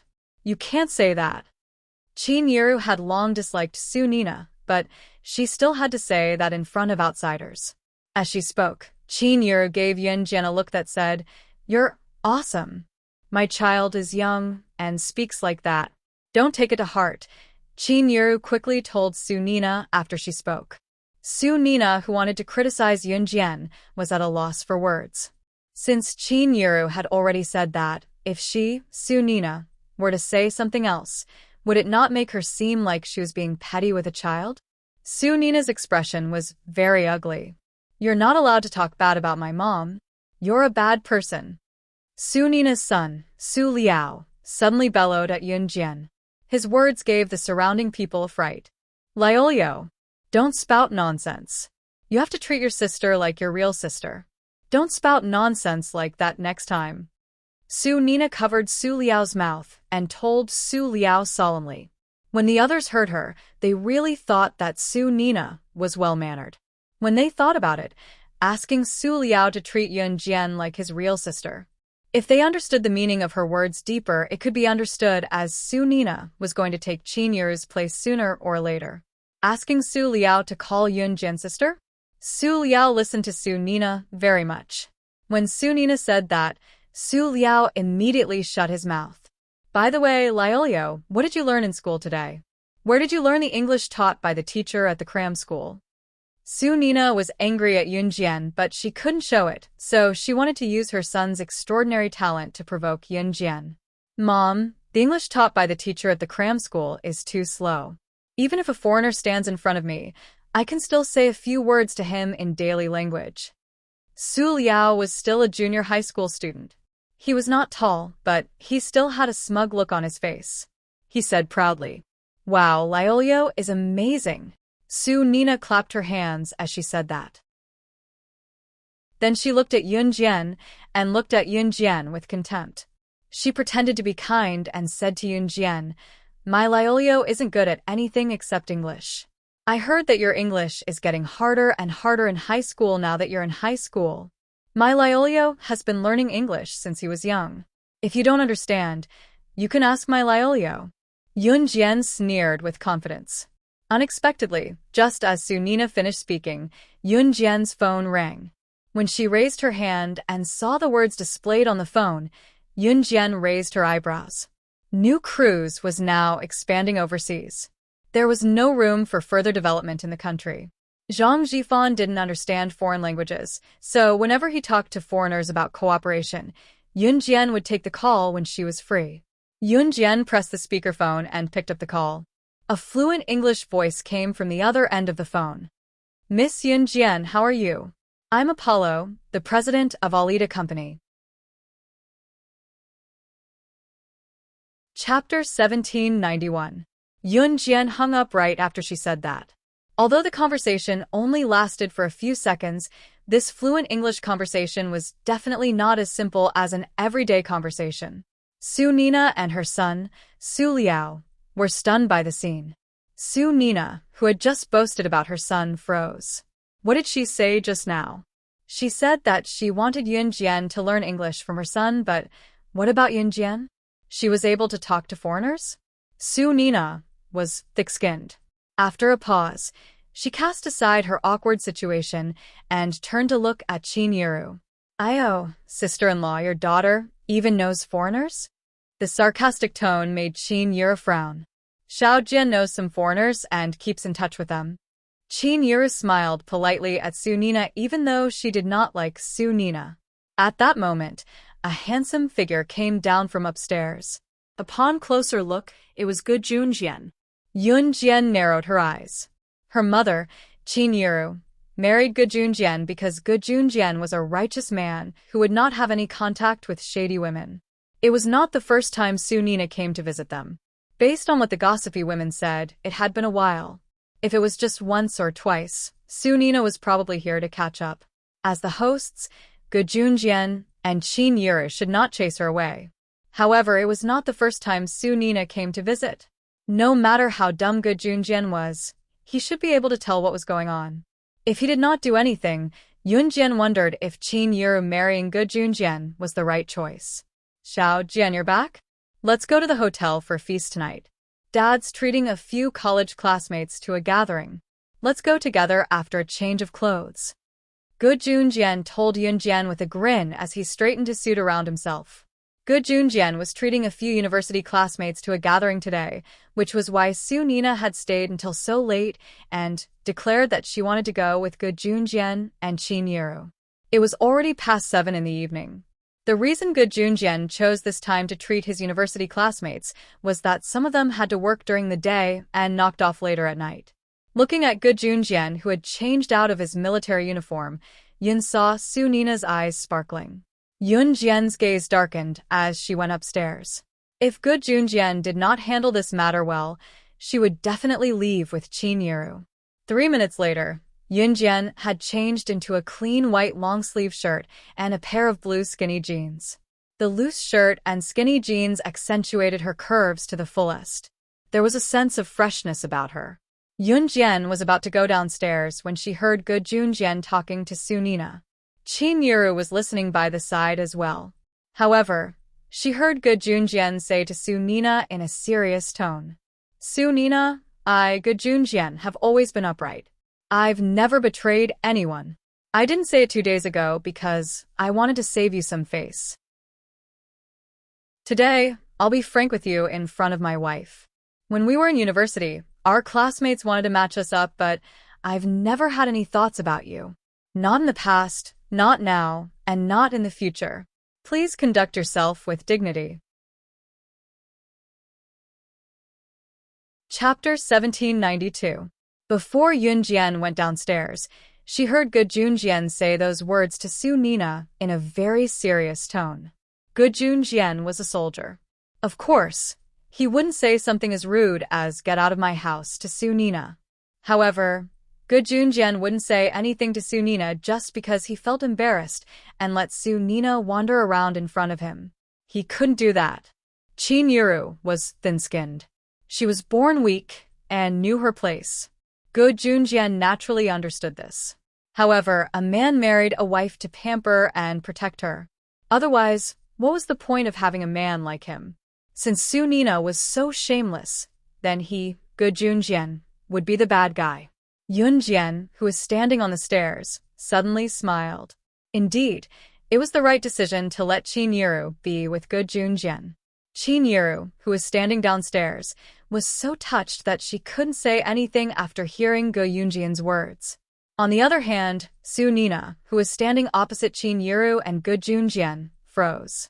She didn't expect that the person who exposed her was Good Junjian. After her face froze for a while, Su Nina looked at Good Junjian and continued to act pitiful. "Brother Junjian, what are you talking about? How many years have we known each other? After I divorced my ex-husband, I thought that I had no one to rely on when I came back. So, I thought about how you treated people in school back then. Now that you're a soldier, I really have nowhere to go with my child. My family is chasing me away and can't wait for me to leave. I don't have a job either. I know that I'm a little thick-skinned, but if it weren't for Brother Junjian and sister-in-law, I would have starved to death on the streets with my Liolio because we didn't have enough money to eat." After Su Nina heard Go Yunjian's words, she was angry with Qin Yuru. What was so good about this woman? She wasn't as young as herself. However, after hearing Go Yunjian's words, Su Nina wanted to rely on Go Junjian even more. Not only was Go Junjian rich, he wasn't a womanizer.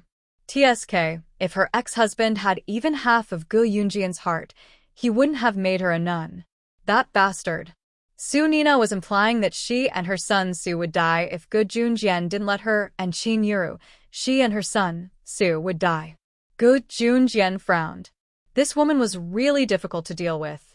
Just as Good Junjian was about to speak again, Yunjian's voice came from upstairs, one step ahead of him. "Then you can starve to death on the streets for me to see. If you can die, I'll be kind enough to donate money to bury your body." This voice suddenly rang out. It was a stark contrast to Su Nina's soft and weak voice, who was wiping her tears as if Qin Yuru and Gu Junjian had bullied her. Sometimes, if someone was shameless to you, why should you give them face?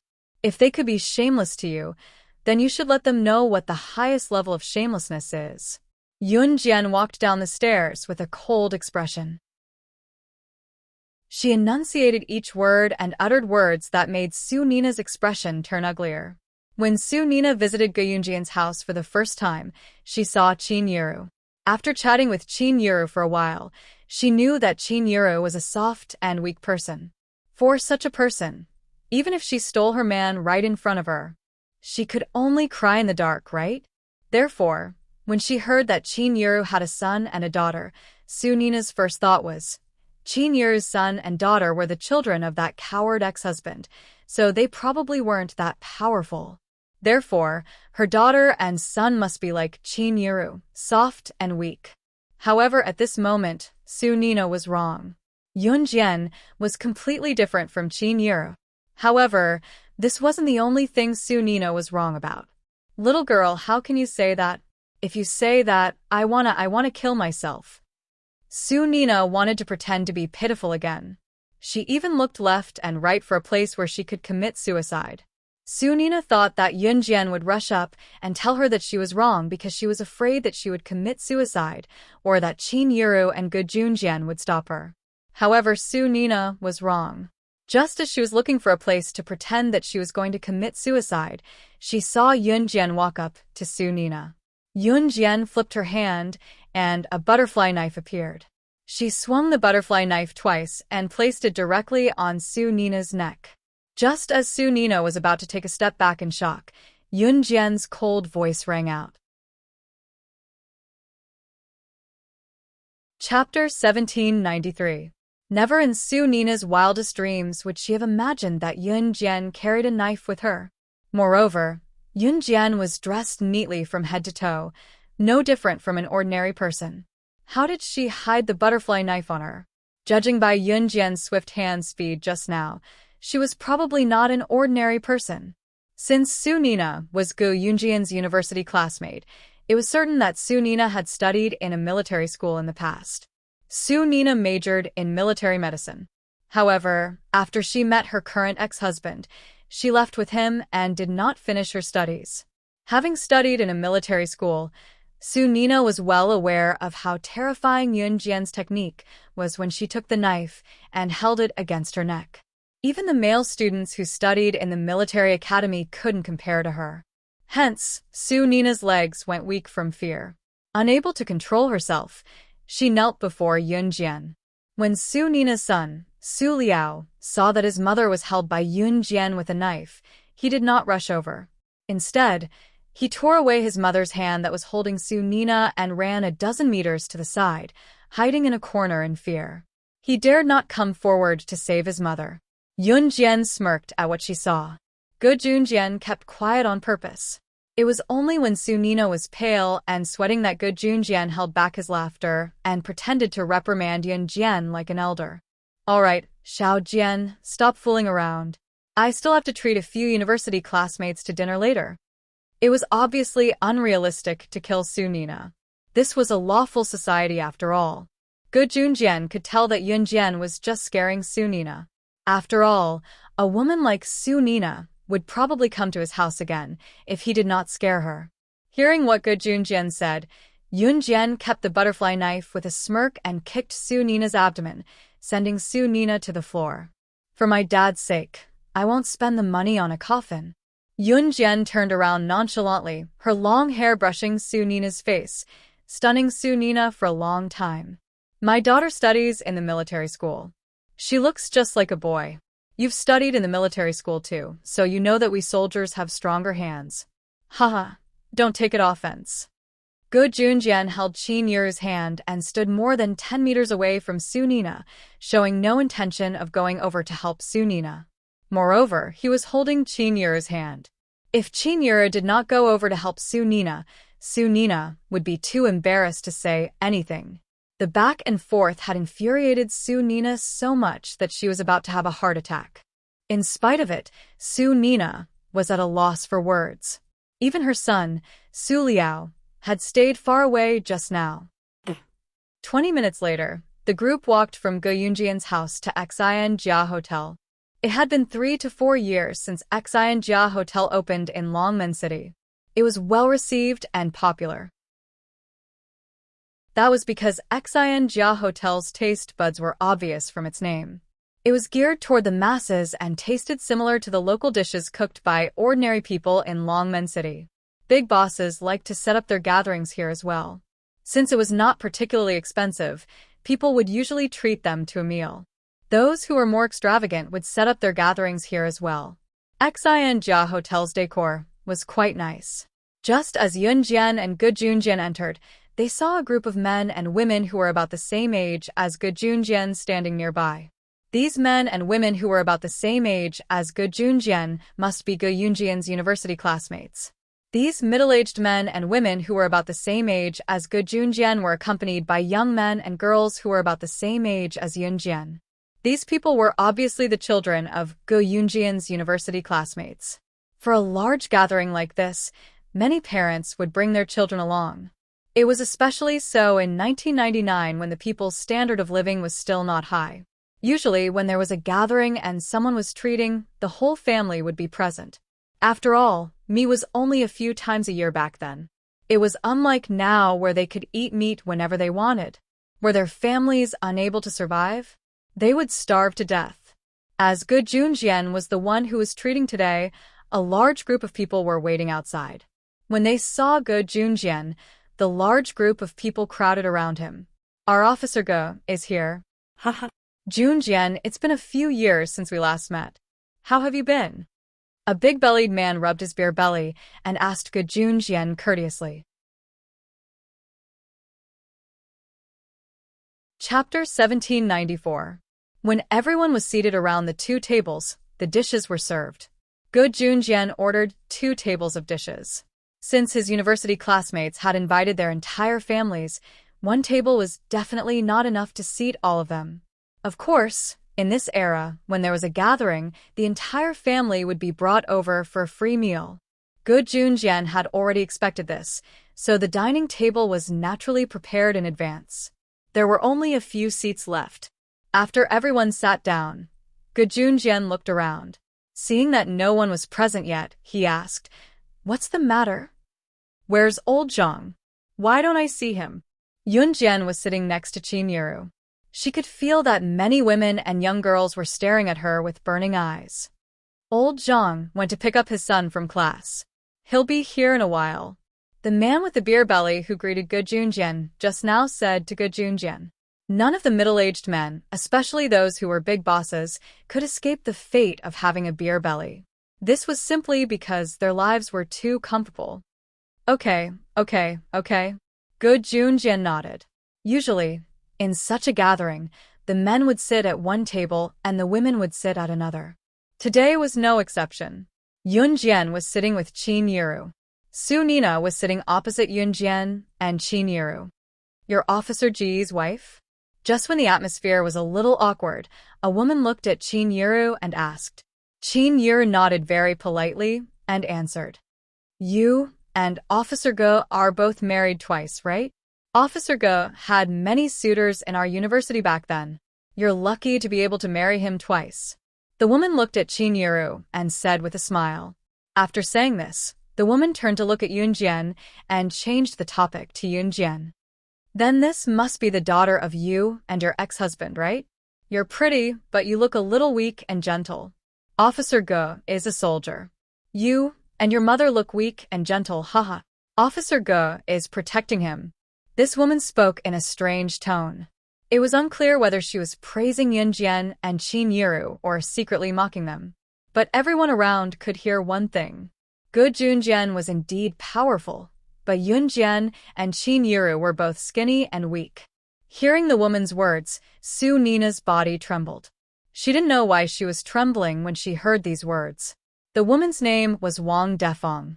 Wang Defeng wasn't Ge Yunjian's university classmate. She was the wife of Ge Yunjian's university classmate. She had brought her daughter along for a free meal today. After Wang Defeng finished speaking, she picked up a huge piece of pork trotter and placed it in her daughter's bowl. Then, she instructed her daughter, who weighed at least 160 kilograms, "Don't worry about it. When one, eat meat. Eat more solid food. Your father is a soldier. You have to make your father proud." At least, she couldn't be like Yun Jian, who looked weak and gentle. Go Yunjian's university classmates were all military students. The women were military doctors. Wang Defeng's husband was Go Yunjian's university classmate. Naturally, he was also a soldier. However, Wang Defeng's husband wasn't as powerful as Go Junjian. His military rank wasn't as high as Go Yunjian's either. Therefore, Wang Defeng was envious. "Mom, I defeated a boy at the martial arts school last time." Zhu Wen looked at her mother, Wang Defeng, proudly. She bit the pork trotter and tore it apart. "Wow, Arwenwen is so powerful. You will inherit your father's skills in the future." When Wang Defeng heard this, she reached out and patted her daughter's 160 kilograms body. Then, she glanced at Yun Jian and Qin Yu proudly. "I'm sorry we're late." At this moment, a man dressed in formal clothes walked in. There was another person standing next to him. It was obvious that he was the man's son. "You're not late at all. Bring your son to a seat. We've already eaten for a while." Go Junjian laughed and waved at the man. The man's son glanced around lazily. However, under everyone's gaze, it was as if he had suddenly seen an important person. He walked towards Yun Jian and shouted, "Grandmaster! Grandmaster, you're here." The man's son was none other than Zhang Xiaofeng's disciple, Zhang Jian. He was the silly fatty nicknamed Little Fatty. Chapter 1795. Zhang Xiaofeng had been hanging around Yun Jian recently, but Yun Jian had not seen Zhang Xiaofeng's disciple, Zhang Jian, for a long time. Zhang Jian was Zhang Xiaofeng's disciple and also the little fatty in Yun Jian's junior high class. He had a dispute with Zhang Xiaofeng in the beginning, but after being defeated by Zhang Xiaofeng, he turned around and became Zhang Xiaofeng's disciple. Zhang Jian had been studying in another province, and it was rare for him to come back, so it had been a long time since he met Zhang Xiaofeng and Yun Jian. He came today reluctantly, intending to meet up with Yun Jian and Zhang Xiaofeng, but did not expect to be dragged to such a meal by his father. However, Zhang Jian did not expect to see his grandmaster here. Therefore, Zhang Jian's dissatisfaction was suddenly filled up, and he skipped to Yun Jian in front of everyone. What's going on?" Even Zhang Jian's father was dumbfounded. Not to mention Wang Defeng, who had called Yun Jian weak. Wang Defeng was completely stunned. "Dad, this is the person I told you about the last time, my grandmaster. My master's master. Team Monarchs, slashing God. My grandmaster is amazing." Zhang Jian turned to introduce Yun Jian to his father in front of everyone. With this introduction, the surrounding people were shocked silly. Go Yunjian's university classmates were all military graduates. The men were mostly soldiers while the women were military doctors. Team Monarchs, slashing God. Most of them had heard of this title before. What? She's Team Monarchs slashing God. Junjian, oh Junjian. Your daughter is Team Monarchs slashing God. This sounds too awesome. A man stood up from his seat in shock and looked at Yun Jian. He walked over and put his arm around Go Yunjian's shoulder as he exclaimed. The cheers of Go Junjian and the other university students could be heard all around. Seeing this, Wang Defeng, Zhu Wen, and the shameless Su Nina blinked. They weren't very surprised, but they were still shocked. Wang Defeng and Zhu Wen did not even know what Team Monarch was. This storm passed very quickly. During the meal, everyone ate with their own thoughts. Among them, Wang Defeng and Zhu Wen's expressions were particularly bad, and so was Su Nina. The new residence was located in Namlin Road, a relatively remote area of Longmen City. Although there were shops around, the wide road was deserted. It was a stark contrast to the bustling city center where people came and went.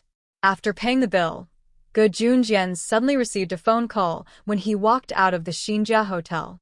"Old Go, you said you're treating at the new residence 2 days ago. Are you still at Nanlin Road now?" An anxious voice came from the other end of the phone. "I'm here," Go Junjian replied. Quick. "There's an international criminal fleeing from Longmen City in a gray Bugatti Veyron from Namlin Road. He killed a wealthy businessman in Longmen City. You must stop him.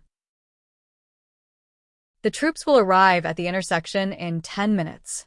You just have to stop him for 10 minutes. An anxious voice came from the other end. Yun Jian narrowed her eyes. Just as the people around them shuddered in fear when they heard the voice, she saw a familiar figure not far away. It was Qingyu. Qingyu walked to Yunjian in front of Wang Defeng, Zhu Wen, and the others before handing a piece of information to Yunjian. "Sister Jian, an international criminal will pass by here later. 2 weeks ago, he stole a treasure from our organization. It's worth 5 billion yuan. Yunjian's squinted eyes relaxed when she heard that. The people around them were baffled by what Qingyu told Yunjian. Just as they were bewildered, Yunjian asked for a Beretta 92 FS pistol from Qingyu right in front of them and walked to Qingyu's sports car not far away, leaving her flowing hair behind. She turned to look at Qingyu in front of everyone and opened the door with one foot in the sports car. She spoke to Qingyu with a cold expression like a cold-blooded killer. "You're right." Chapter 1796. Qingyu did not mention what treasure the international criminal had stolen from the kosher mercenaries, but she emphasized 5 billion. It was not appropriate to mention the treasure in front of everyone as it would cause a commotion. The treasure was a necklace named Eternal. The material of the necklace was unique as it was made of pure natural crystals. After processing, it was made into a necklace that was priceless in the market. It was not an exaggeration to say that the necklace could nourish one's body and mind when worn. It could also prevent some illnesses and even prolong one's life. It was especially suitable for middle-aged people to wear, and Yunjian had planned to give it to Qingyu. The international criminal did not have the ability to steal the necklace named Eternal from the kosher mercenaries. Yunjian had sent the Eternal necklace to the factory for the most precise processing. The necklace itself was very valuable, and if anyone saw it, it would attract a lot of people to fight for it. It might even bring danger to Qingyu's life if it was given to Qingyu. Therefore, Yunjian had sent the necklace for processing. After the processing, the necklace looked no different from a normal necklace on the surface. However, they did not expect it to be stolen right after the processing was completed and before it could be taken out of the factory. When Qingyu mentioned that the criminal had stolen the organization's treasure and emphasized that it was worth 5 billion, she was indirectly telling Yunjian that the necklace for Qingyu had been stolen. The kosher mercenaries did not lack other treasures, and Yunjian did not need them. However, Yunjian had her eyes on this item and had planned to give it to Qingyu. Naturally, she could not watch it be stolen by the international criminal. "Yes." Qingyu nodded and walked over obediently. She walked around Yunjian to get into her sports car and started the engine. Just as Yunjian was about to turn around and sit in the front passenger seat, Go Junjian came over in time. "Sit in my car, I'll drive. My car is high, so I can take action after catching up to that car." It was easy for a sports car to chase after a car, but if one wanted to use a sniper rifle to snipe the tires of the car in front, the hit rate would be much higher. Go Junjian got Yunjian out of Qingyu's sports car without hesitation. She retrieved a sniper rifle from Qingyu's car and followed Go Junjian to the jeep. Wang Defeng and her daughter, Zhu Wen, as well as Su Nina, who had shamelessly stayed at Go Yunjian's house to freeload meals for several days, all had a change in expression. "Junjian, we have to go on such a dangerous mission. How can we let you and your daughter be in danger?" Go Yunjian's university classmates were all soldiers. Naturally, they were very upright. They all rushed to Go Yunjian's jeep. "You, Officer Ji's daughter, why are you joining in the fun? Do you think that adults are not troublesome enough? This is not child's play. Are you trying to drag the adults down with you?" Seeing that her husband was tagging along, she knew that this was dangerous. The other party was an international criminal. Wang Defeng, who had called Yunjian weak earlier, yelled at Yunjian again. Initially, Wang Defeng was too lazy to care about Yunjian, but her husband was tagging along. What if something happened to her husband because of Yunjian? Wang Defeng dared not imagine it. Officer Ge's wife. Your daughter's tagging along. Isn't she causing trouble for them? She hasn't graduated from the military school yet. Why is she in such a hurry to show off? Why doesn't she go to school to show off? Why must she join in the fun? Does she really think she's something? Wang Defeng panicked when she saw that Yunjian had gotten into the jeep. She turned to yell at Qin Yiru. Qin Yiru ignored Wang Defeng and merely smiled. Qin Yiru knew about Yunjian's identity, but she was thinking that it would be dangerous if her daughter did not tag along. Before Ge Junjian drove the car away, Yunjian left Qingyu a message. Chapter 1797. After Yunjian asked Qingyu to stay behind to protect Qin Yiru, the jeep sped away at lightning speed. Ge Yunjian's jeep had 3 rows of seats. The driver's seat and the passenger's seat could fit 2 people, the left and right seats in the second row could fit 2 people, and the last row could fit 3 people if they squeezed together. There was a total of 7 people. Yunjian was sitting in the second seat by the window, while Ge Junjian was driving. Other than Yunjian, there were 5 of Ge Yunjian's university classmates who got into the car. When the jeep sped away, Wang Defeng's cursing could still be heard in the wind. Yunjian narrowed her eyes. She left Qingyu where she was, so she was not afraid that Wang Defeng would do anything to her mother. I've calculated. The gray Bugatti Veyron should be here soon. Junjian, turn the car to the main road. We'll be able to track it if we keep an eye out there. The middle-aged man who sat next to Ge Junjian was Enchanting. Among the group, he was the one who was doing the best other than Ge Junjian. Enchanting lowered his head to look at the watch on his wrist as he spoke seriously. There were a few intersections in Nanlin Road. No one could guess which one the international criminal would escape from.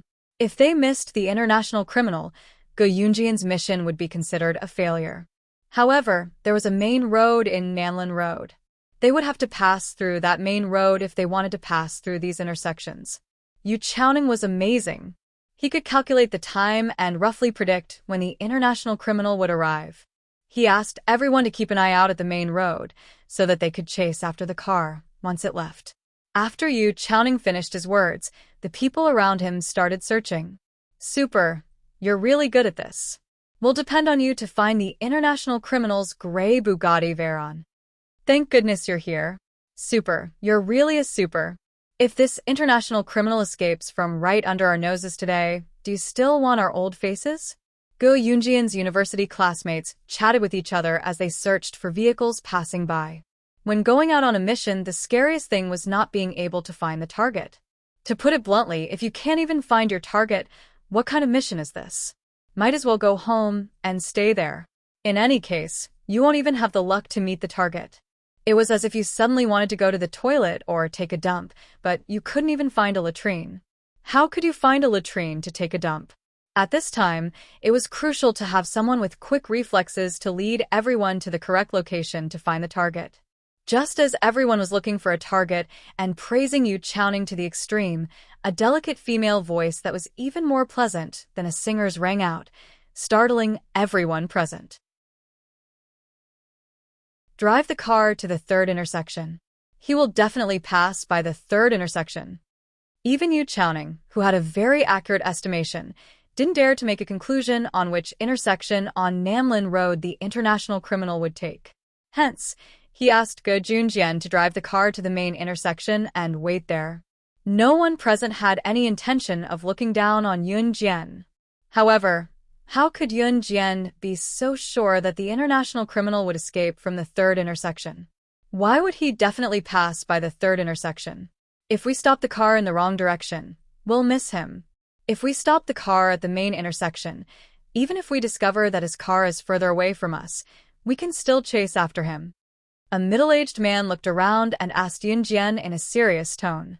This was a mission. It wasn't child's play. He will definitely take the 3rd intersection. Yunjian pursed her lips and repeated. Chapter 1798. In response to Yunjian's insistence, the man remained silent for 2 seconds and did not respond to her. Yunjian was Team Monarch's slashing god. She was not as simple as she looked. However, at that moment, time was money. If Yunjian was wrong, she would be letting an international fugitive escape. She couldn't bear the consequences of her actions. What should we do? Should we listen to her? An honest-looking man sitting in the last row paused for 2 seconds before asking. No. This mission is not a game. We'd rather chase after the gray Bugatti Veyron than take the risk. Moreover, the third intersection is quite a distance away from where we are now. Who's going to bear the responsibility if we make a mistake? I know you're Team Monarch's slashing god, and I don't mean to belittle you, but at this juncture, we can't afford to make any mistakes. The man who asked Yunjian the reason earlier did not hear Yunjian's explanation, so he insisted on his opinion calmly. That's right. Even if the car really passes by the third intersection, let's just wait at the main intersection for safety's sake. What if he doesn't pass by there? Yes, we agree with Yongheng. The rest of the middle-aged men, except for the honest man, unanimously agreed with this man's statement. The middle-aged man who refuted Yunjian was called Kai Yongheng. Yunjian narrowed her eyes and said nothing. Instead, she said to good Yunjian, "Dad, let's switch seats. I'll drive." Since they did not believe her, she would wait and see. Even if they were to chase after the Bugatti Veyron at the third intersection, it would not be a problem for her. "You'll drive? Do you have a driver's license?" The man named Kai Yongheng asked again. It was obvious that this man named Kai Yongheng was very old-fashioned. Just as Kai Yongheng finished his sentence, the honest man sitting in the third row suddenly pointed into the distance and exclaimed, "That gray Bugatti Veyron. Gray Bugatti Veyron. That's the one. I can't be wrong." They saw a gray Bugatti Veyron speeding toward them from afar. It was heading toward the second intersection. It's heading towards the second intersection. Army construction, start the car. Kai Yongheng was excited. The second intersection wasn't particularly far from here, but it wasn't particularly close either. He could still force himself to keep up. They saw the gray Bugatti Veyron make a big turn at the intersection. Just when everyone thought it was going to the second intersection, it suddenly narrowed the curve and slipped into the third intersection. It really went to the third intersection? Did that mean that Yunjian was right? Kai Yongheng's face stiffened, and he didn't react for a long time. The distance from here was not short at all. Moreover, it was very likely that they would lose the car. Kai Yongheng and everyone else regretted that they had stopped Yunjian from speaking. At this moment, Yunjian had quickly swapped seats with good Yunjian. She sat in the driver's seat, started the engine, released the clutch, and stepped on the accelerator. The car rushed out in a single file and chased after the gray Bugatti Veyron. The few people sitting in the car leaned forward fiercely. They grabbed the armrest as fast as they could and stared at Yunjian driving. It would take some time to drive from here to the third intersection.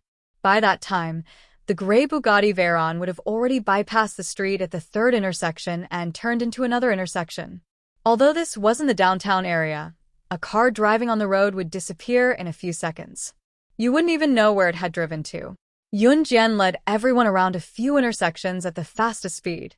Every time they passed by an intersection, they would move as fast as lightning. Moreover, every time they were about to hit someone's house, they would move forward fiercely. Everyone in the car was so scared that their faces turned pale. That car has already disappeared. Can you really find it? Can you really find it? Just as Kai Yongheng finished speaking, Yunjian had already led everyone to a deserted and flat road. They saw that gray Bugatti Veyron was speeding ahead of them more than 10 meters away. It has already left you behind. How can you still find it? Moreover, it wasn't the first time that she had calculated so accurately. Kai Yongheng's eyes widened in shock as he asked Yunjian. Yunjian's smirk was reflected in the rearview mirror as she suddenly stepped on the accelerator and uttered something that left everyone dumbfounded. "I'm not going to let you go, but I'm going to let you go." Chapter 1799. There was a certain degree of arrogance in Yunjian's words, but it made everyone gasp at her words. If Yunjian had said that earlier, they would have thought that she was boasting. However, judging from the accuracy of Yunjian's guess, including how she drove the jeep at lightning speed to catch up with the gray Bugatti Veyron that they had lost, everyone believed Yunjian completely. Since she dared to say such words, she definitely had the confidence to back it up. Team Monarch's slashing god was no ordinary person. They had thought of it before, but never had they expected Yunjian to be so capable. This ability made everyone at the scene go crazy. While they were still in shock, Yunjian gestured to Ge Junjian. As the jeep drove, she switched seats with Ge Junjian. Hold the steering wheel tight and don't let go of the accelerator. It's noticed that we're tailing it. The border of Longmen City isn't far away. If we leave Longmen City, the troops won't be able to make it here and your mission will be considered a failure. Yunjian never called Ge Junjian dad when they were on a mission. Okay. Ge Junjian was very cooperative. What about you? Kai Yonghen, Yu Chaoning, and the others asked Yunjian in unison when they saw that Yunjian had arranged for Ge Junjian to drive. Yunjian, who stood in front of them, smirked and said, "That's right. See the red Porsche sports car in front of the gray Bugatti Veyron?" Yunjian asked. Kai Yonghen, Yu Chaoning, and the others turned to look ahead. In front of the gray Bugatti Veyron, a red Porsche sports car and the gray Bugatti Veyron were driving on the highway one after the other. The gray Bugatti Veyron was at the back. These two cars? Kai Yonghen was cut off by Yunjian just as he spoke. The information was wrong. The international criminal you want to catch and the thing I want to take back are both in the red Porsche sports car in front of the gray Bugatti Veyron. The gray Bugatti Veyron in the back, if I'm not wrong, was just a cover from the beginning. The people sitting inside are at most the subordinates of the international criminal sitting in the red Porsche sports car. Yunjian, on the other hand, was not in a hurry to make a move. It was not the right time yet. She returned to her original seat and spoke to the people around her. What's the meaning of this? The surrounding men all stared blankly at Yunjian. What did that mean? Just when everyone thought that the person sitting in the gray Bugatti Veyron was the international criminal, Yunjian suddenly said that the international criminal was not in the Bugatti Veyron, but in the red Porsche sports car. Just as everyone was puzzled, Yunjian continued with a smile. Sniping the gray Bugatti Veyron with a sniper rifle won't work anymore. If we try to snipe it forcefully, the gray Bugatti Veyron will come crashing down on us, and the red Porsche sports car will be able to escape right under our noses. So, we mustn't fire. Realization dawned on everyone when they heard what Yunjian said, but it was followed by a moment of bewilderment. The international criminal was indeed an international criminal. If it were not for Yunjian today, he would definitely be able to escape from Longmen City with his cunning. While the group was exclaiming, they did not forget to gasp. Yunjian was really something. What should we do then? At this speed, it's impossible to overtake. Are we going to keep chasing the red Porsche? Kai Yonghen asked with a frown. Those who kept shouting, "What should we do? What should we do?" were the most useless people. Chase after the gray Bugatti Veyron as fast as you can, Yunjian suddenly told Ge Junjian with a frown. With Yunjian's order, Ge Junjian stepped on the accelerator and chased after the gray Bugatti Veyron. Soon, the three cars were side by side, one after the other. The one at the front was the red Porsche. The second was the gray Bugatti Veyron. The third was Ge Yunjian's Jeep. Yunjian was in the third car, while the international criminal was in the first car. Yunjian suddenly pulled open the side door beside her, and a strong gust of wind blew into the car. Seeing Yunjian standing up, Kai Yonghen, Yu Chaoning, and everyone else stared at her with widened eyes in horror. Kai Yonghen, in particular, asked Yunjian fearfully in front of everyone.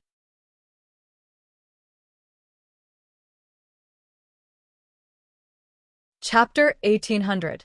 If you could be like me, risking your life for survival and victory in every mission, you wouldn't be the coward you are today, Yunjian suddenly said to Kai Yonghen as she stood up. The meaning behind her words was profound at first, but after listening closely, one could understand what Yunjian was trying to say. Sometimes, Gambling with one's life might not necessarily result in one losing one's life. On the contrary, those who were so worried that they did not dare to step forward would die the earliest. Whether it was Yun Jian who was slaying God in her past life or Yun Jian after her rebirth, she had always found a way out for herself in a hopeless situation. This was because she had always believed in one thing. She might not be as good as many people, but when she was forced to a dead end and was forced to take another step back, there was a bottomless abyss below her. She would then cut off all thoughts of retreating.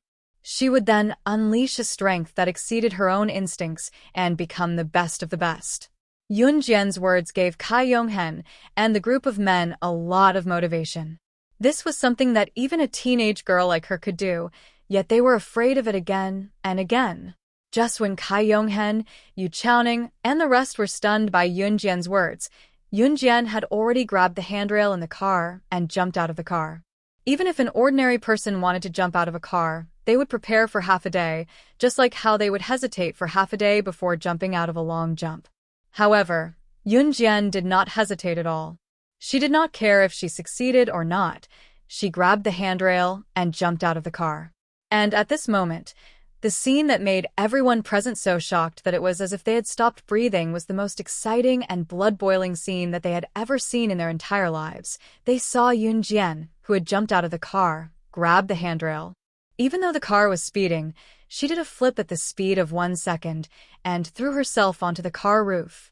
The people in the car did not even hear the sound from the car roof. However, they knew that Yun Jian did not miss. That meant that Yun Jian was definitely on the car roof. When an ordinary person jumped from one place to another, there would definitely be a loud bang. However, when Yun Jian jumped onto the car roof, she controlled her strength so lightly that there was no sound at all. This scene caused everyone present to be so shocked that their faces turned pale. That was too amazing. What she did was not something that could be done by an ordinary person. However, that was not the most shocking part. In less than 3 seconds, a petite figure appeared in front of the driver's seat's glass. Yun Jian took 2 consecutive leaps and arrived in front of the red Porsche in a flash. In the blink of an eye, she had jumped from the third car to the first car at a speed of more than 100 kilometers per hour, despite the fact that she had not been thrown out of the car at all. That girl is too terrifying. I've never seen such a terrifying person. This frightening thinking ability and her nimble movements. Could she be some international big shot? One of the men exclaimed. As soon as the exclamation ended, the first red Porsche suddenly turned to the side and braked in front of everyone. Seeing this, Ge Junjian immediately turned around. The gray Bugatti Veyron also stopped. When Ge Junjian stopped the car and everyone got out, they saw that Yun Jian had already forced the red Porsche to stop. Then, she pulled out a figure from the driver's seat. The owner of the figure was a man in his 40s. The man was holding a box in his arms. It was Yun Jian's necklace. Yun Jian stepped on the head of the man who had fallen to the ground in front of everyone and sneered at the man. Chapter 1801. Yun Jian had spoken in Portuguese instead of Mandarin. The people present had limited exposure to languages, so naturally they could not understand what Yun Jian was saying. However, the man who was being held down by Yun Jian could understand. Since the man was an assassin, he must have been trained and learned many languages. Perhaps the man knew fewer languages than Yun Jian, but the Portuguese that Yun Jian used was definitely something that the man knew. Since there were quite a number of people who spoke Portuguese around the world, there was a high proportion of them who received missions there. Naturally, it was one of the languages that they had to learn. As expected, the man's face darkened as soon as Yun Jian finished her sentence. From afar, Ge Junjian, Yu Chaoning, and Kai Yonghen could clearly see the man's complexion change at lightning speed. His face, which had a trace of blood, suddenly turned pale. If you dare reveal my identity in public, it won't be as simple as death. Just as Kai Yonghen, Yu Chaoning, and the rest were shocked by what Yun Jian had said, Yun Jian spoke again. She continued speaking to the man in fluent Portuguese. Even if the man was caught by the police, he would definitely die as an international criminal. He must have known that as an international assassin or secret agent, there was only one outcome for being caught or failing a mission: death. Yun Jian was not stupid. Since she dared to reveal her identity to this international criminal, she knew that he would not reveal it. Yun Jian's words earlier were a warning to the man that if he dared to spout nonsense, it would not be as simple as death.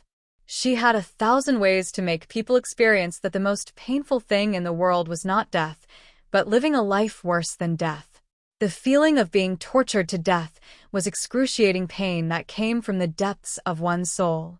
Slaying God was known for her ruthlessness in the underworld. Not only was she powerful, but more importantly, she was cruel and ruthless. The way she dealt with people who were in the same profession was terrifying. Brainwashed killers referred to killers who had been brainwashed. Such people did not have their own emotions and thoughts. They only knew how to do things according to their masters. Even if they were caught, no one could get anything out of them because they only listened to their masters. However, the way Slaying God dealt with people back then had once made the brainwashed assassin, who was known to have the strongest willpower in the world, beg for death. In the end, he gave up the mastermind. Of course, the man believed that Yun Jian had the ability to capture him from the police and make him suffer a fate worse than death. A fate worse than death. Therefore, the man would rather be caught and executed by the police than reveal Yun Jian's identity. No one knew what Yun Jian said in the language of the country, but everyone could clearly see the man's body tremble slightly. As a grown man, his head was stepped on by Yun Jian. Not only did he not feel humiliated, but he was so scared that his whole body trembled. Whether it was Gu Junjian, Cai Yonghen, or Yu Chaoning, all of them were dumbfounded at this moment. It wasn't the first time they had caught such a felon. Not to mention that the man in front of them was an international felon. Even if it was an ordinary felon, when they were about to be caught by the police, they would take the last resort to ask for help to fight for a chance to escape. No one would want to give up hope of survival. But what did they see? Why was this international criminal, this man, running away so vigorously just now? He looked like he would rather die than submit. Now that Yun Jian was stepping on his head with her foot, he did not feel humiliated at all. Instead, he was trembling all over. Was he afraid of Yun Jian? Why? Was it because of what Yun Jian said in the language of the country? Cai Yonghen could not hold back his words. He walked up to Yun Jian in front of everyone and looked at her. Chapter 1802. At this moment, Yun Jian's foot was still on the man's head. She lowered her head slightly and looked at the man coldly. When she heard Cai Yonghen's words, she raised her head slightly and glanced at Cai Yonghen and the people around him. Do you want to know what I said to him? Yun Jian narrowed her eyes and looked at Cai Yonghen with a strange smile. Cai Yonghen took a deep breath for no reason. He took a deep breath and nodded at Yun Jian. He was curious, not just curious. From when Yun Jian guessed which path the international criminal would take, to when they lost track of the international criminal, Yun Jian could still figure out every path the international criminal would take. Then, she caught up with him and jumped out of the car. At this moment, she said something that made the international criminal so scared. Originally, Gu Yunjian's mission was to delay the international criminal for 10 minutes, and the military would immediately bring people over to arrest him. Even Cai Yonghen, Yu Chaoning, and the others were not confident that they could delay the international criminal for 10 minutes. However, Yun Jian was good. The international criminal, a 2S international criminal, was as easy as killing an ant in her hands. Not only did she stop him, she even stepped on him like a cabbage. What was even more bizarre was that the other party did not even dare to say a word. Do you really want to know what I said to him just now? She stepped on the man's head and slid it twice like she was stepping on a soccer ball. Her long thighs were wrapped in a pair of black tights. She looked at Cai Yonghen again with a smirk and repeated what she said just now.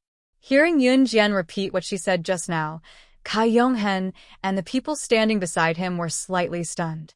However, Cai Yonghen still said, yes. However, before Cai Yonghen could finish his sentence, Yun Jian's voice suddenly rang out. Her voice was crisp and clear. Get down. Yunjian's words came out of nowhere. Ge Junjian, Kai Yonghen, and the others were all stunned. Although they didn't know what Yunjian meant, they still bent down as fast as they could. Behind Ge Junjian and the others, the subordinate of the international criminal who had been driving the gray Bugatti Veyron earlier made a comeback. He held a Ruger P345 automatic pistol in his hand and fired a bullet at Yunjian's head. Ge Junjian and the rest stood opposite Yunjian. This international criminal's underling was standing in the dark. If Ge Junjian and the rest did not lie down, they would be accidentally injured. Yunjian. After she finished speaking, Ge Junjian and the rest quickly lay down. She dodged the bullet that was aimed at her head and kicked the international criminal towards Ge Junjian like a rubber ball. Suppress him. After she finished speaking, Yunjian pounced towards the international criminal's underling. Her speed was as fast as a cheetah. She was so fast that the naked eye couldn't see her clearly.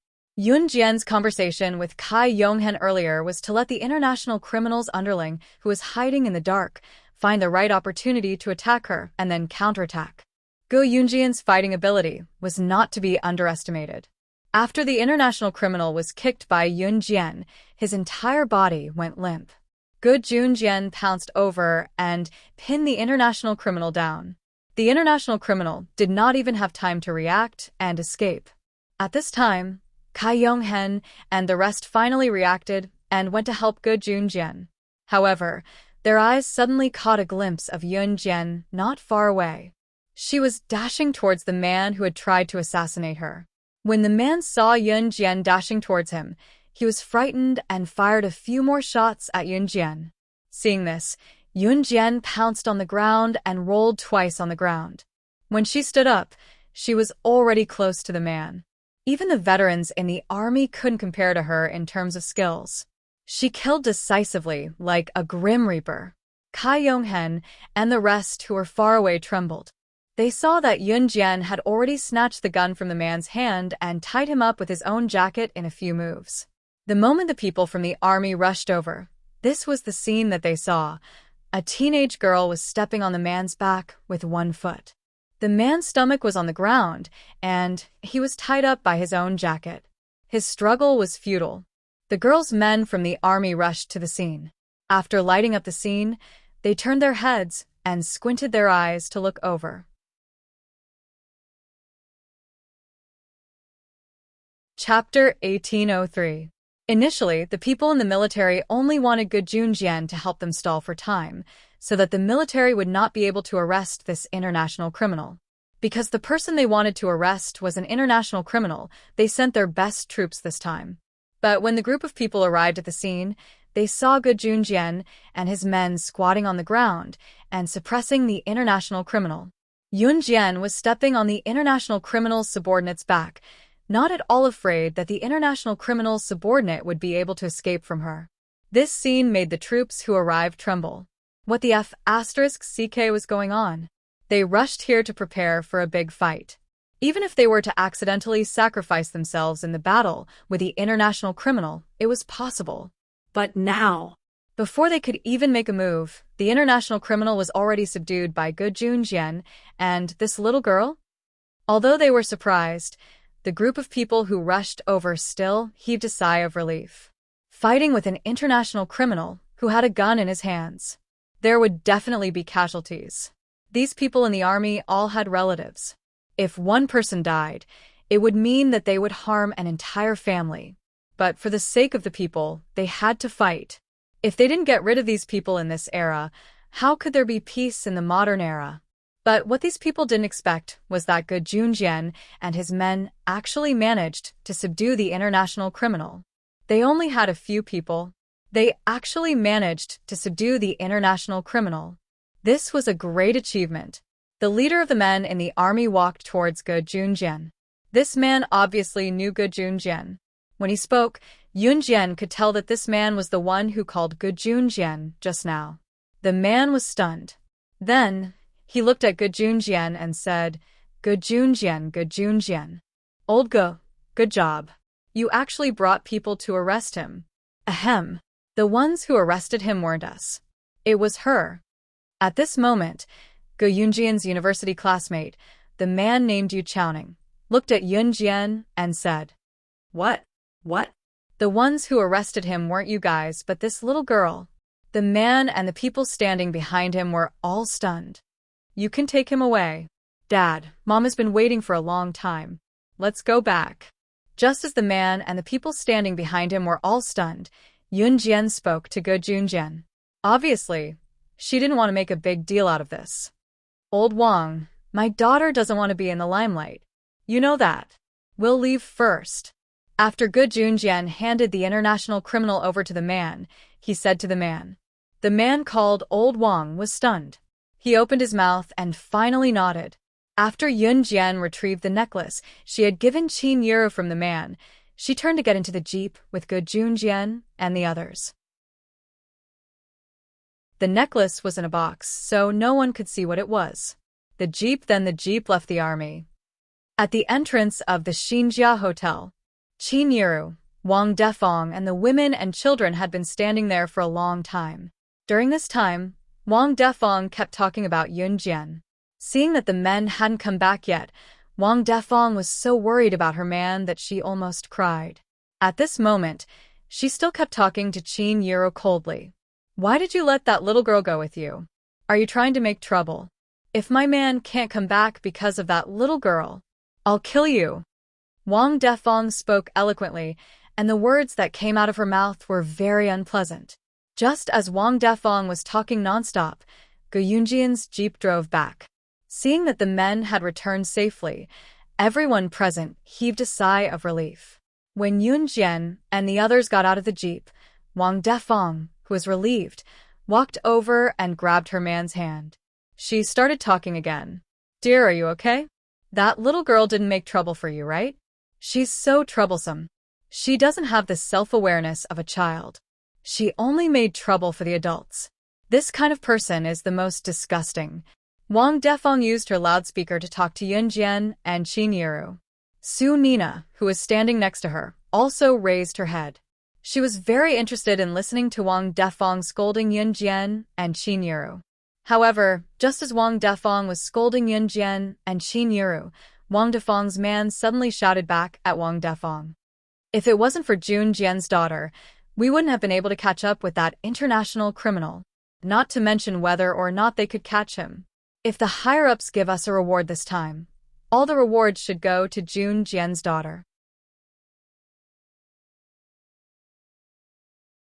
Chapter 1804. Wang Defeng was not wise, but Wang Defeng's husband was still a very wise man. As a soldier, his thoughts were naturally not like Wang Defeng's. Wang Defeng opened her mouth, but in the end, she could not say anything. Her husband actually said that everything that happened just now was all thanks to Yunjian. Without Yunjian, they would not have been able to complete the mission. This explanation shocked Wang Defeng so much that she was stunned. Then, Su Nina, who was beside her, also trembled. Hey. "You guys don't know, but that international criminal just now, what international criminal is that?" Yunjian's daughter just stepped on that international criminal's head, and that international criminal was so scared that he was trembling all over. Now that the incident had passed, Go Yunjian's university classmate used a storytelling tone to narrate what happened just now. "I'll say, even if Yunjian's daughter just exploded that international criminal's head, that international criminal did not dare to say a word. Yunjian's daughter is simply too amazing." Ha ha ha. Go Yunjian's university classmate was getting more and more excited as he spoke, but what he said scared Wang Defeng and Su Nina so much that their faces turned pale. Especially when he said that she exploded that international criminal's head, Su Nina looked deeply at Yunjian, and her face turned pale. Su Nina had been staying at Go Yunjian's house for the past few days to freeload, and she was already shameless to the extreme. Later, when Go Junjian told her about it, Su Nina's reaction told everyone that no matter what he said, she was still going to freeload at his house. However, at this moment, Su Nina looked at Yunjian, and her face turned pale. She was really scared. Who could tell her why Qin Yuru looked so easy to bully, but she actually had such a terrifying daughter. At this moment, Su Nina was hugging her son, Su Liao's head, but she was thinking in her heart. She would never go to Go Yunjian's house again. It was too scary. Compared to her own life, going to Go Yunjian's house was simply risking her life. Hence, Su Nina slipped away without anyone noticing, and she did not even say goodbye. When Yunjian saw this, a cold smile formed on her face. Naturally, she knew what Su Nina was thinking. Once she was home, she took a shower and packed her luggage simply. Tomorrow, she was going to the countryside with Chen Sini. She was going to stay there for a period of time, so naturally, she had to bring some necessities. The moment she went to bed, she heard a text message notification sound from her phone. There was a text message from Huaxia's text message. Where are you going tomorrow? Go to bed, sleep early. She's text a text message, a text a reply. She replied to replies, text a reply to him, replied to reply, a reply to reply. Take a guess, too. After sending the text message, Yunjian turned off her phone and went to sleep. Ce did not send any more text messages because he knew that Yunjian was about to fall asleep. The next day, when Yunjian arrived at Chen Sini's house, she saw Zhang Xiaofeng helping Chen Sini to load her bags into her car. When he saw that Yunjian was carrying a simple shoulder bag, he looked at Yunjian and shouted, "Master!" Obviously, Zhang Xiaofeng was going to the countryside as well, and he had probably asked for leave from school. Chen Sini had already gotten into the car. She had just recovered, and it was not suitable for her to stand for too long. Now her head was leaning against the car. "Have you set off?" Yunjian asked Zhang Xiaofeng as she spoke. "Master, we're waiting for one more person." Zhang Xiaofeng smiled wickedly at Yunjian, as though he was betraying his master. Yunjian glanced sideways at Zhang Xiaofeng. Just as she was wondering what Zhang Xiaofeng's expression meant, someone suddenly wrapped his arms around her waist, and a fresh, familiar scent wafted into her nose. It was him. Ce hugged Yunjian intimately from behind. "Big brother C, you're here." Ha! "I'll leave first. I'm going to look for Sini." Zhang Xiaofeng laughed as he glanced at Ce. Then he ran into the car, like a wisp of smoke. He originally wanted to call Ce Grand Master since he was his master's husband. Chapter 1805. Yunjian was still puzzled yesterday about why Ce had sent her a message asking her where she was going, but she did not think much about it. Today, Ce had appeared. She pressed her lips together as Ce hugged her from the back. Yunjian looked up at his handsome face and asked, "Didn't you go back to the organization?" "I'm done with the organization. I'll be by your side for the time being." Ce looked at Yunjian lovingly, only reflecting her in his deep and beautiful eyes.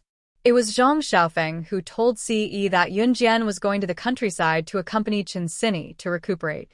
Ce rarely appeared in the past few days after he received the news.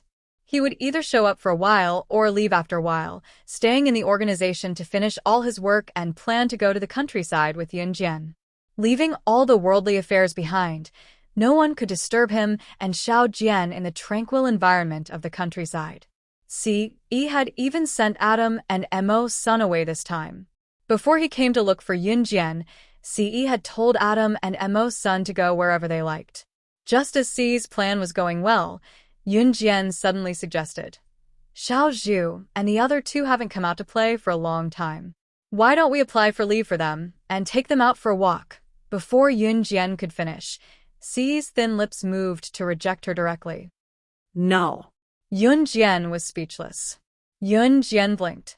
If they were not at the entrance of Chen Sini's house right now, Ce would have cupped Yunjian's head and pressed his lips against hers directly when he saw how adorable Yunjian was. "Jian, we're leaving. My grandpa's house is a little far from Longmen City. We have to depart earlier." At this moment, Chen Sini's voice sounded. She couldn't move her head, so she could only shout from the car. 2 hours later, Chen Sini's private car went around many mountains and finally arrived at a place called Jinda Village. Jinda Village was a village near the mountains. From here, it would take half an hour to reach the nearest town. Moreover, Jinda Village was not rich. Every family's house was only 1 story high. When Yunjian was reborn, she came to Xinjiang Town. Xinjiang Town was a town, while this was just a village. Yun Jian used to roam the peak of the world, and the simplest place she had been to after her rebirth was probably Xinjiang Town. However, a town was still a town. It was definitely much better than the countryside. The people in Jinda village were poor, and there was no place to work. They had to go to town to work, but the daily trip to town was not enough to cover their salary.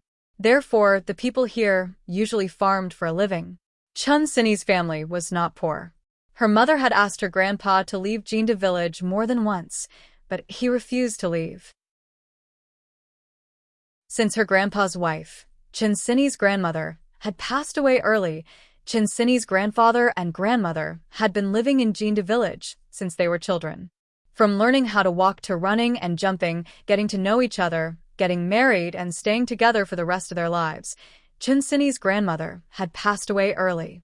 Her grandpa did not leave because he did not want to leave the land where he had lived with his lover for the rest of his life. When one was gone, it was an obsession to stay with a hometown that had changed. Some people could stay with this obsession for the rest of their lives. We're here. This is the place.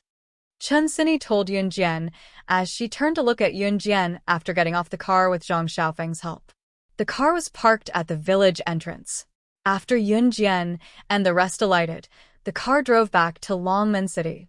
It was already 7 in the evening when they left at 5. There was still a hint of afterglow lingering in the sky, looking beautiful. Chapter 1806. It was easy to find the first house at the entrance of the village. The houses here were all 1 story high and were not made of cement. Instead, they were made of mud and tiles. These mud and tile houses were still left in many villages in the modern era and were not demolished. Many villages in the modern era had been replaced with mud and tile houses. However, in 1999, most of the houses in the villages were still mud and tile houses. These houses did not look sturdy and were very simple. It was obvious that these were the houses of the poor. However, in this era, all the houses in the villages were like this. Those who could build cement houses were the richest in the village. The roads in the countryside were not like those in the town or the city. The roads here were all bumpy and filled with cement. It was unrealistic for some people who were used to living in the big cities to move here permanently. However, it was very romantic for rich people to stay here for a short period of time. Fly, fly, fly, fly. The butterfly is flying. Yun Jian saw a few children playing at the entrance of the first house at the entrance of the village. Dong Dong, is Grandpa home? Chun Sini looked at one of the children and called out to him. The boy was called He Dong Dong. He was Chun Sini's cousin. He was 6 years old this year and was very smart. Sister Sini. He Dong Dong saw Chun Sini and stopped playing with his friends. He turned around and ran into the house. Grandpa, Grandpa.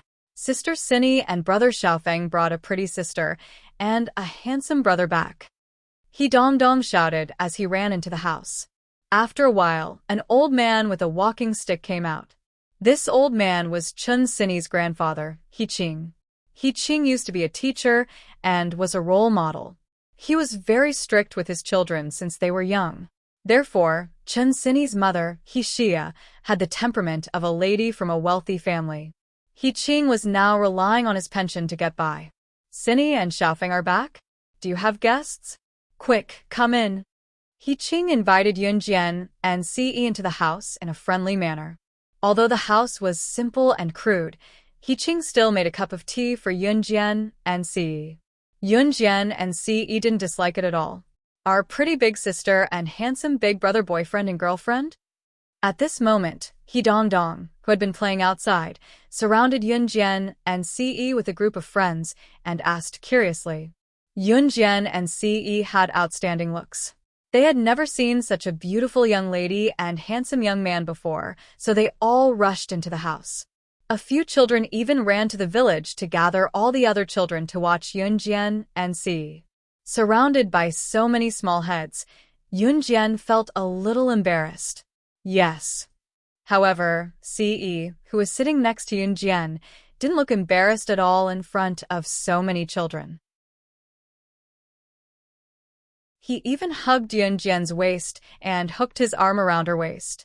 The handsome Junyan made all the children stare at him in a daze. How could there be such a good-looking big brother in this world? I heard from my big brother that boyfriend and girlfriend means husband and wife. Husband and wife have to kiss and hug each other at night. Shameful. A little girl hugged the little boy next to her and even pouted to show everyone that she wanted to kiss him. Does that mean hugging each other and bumping into each other like my parents?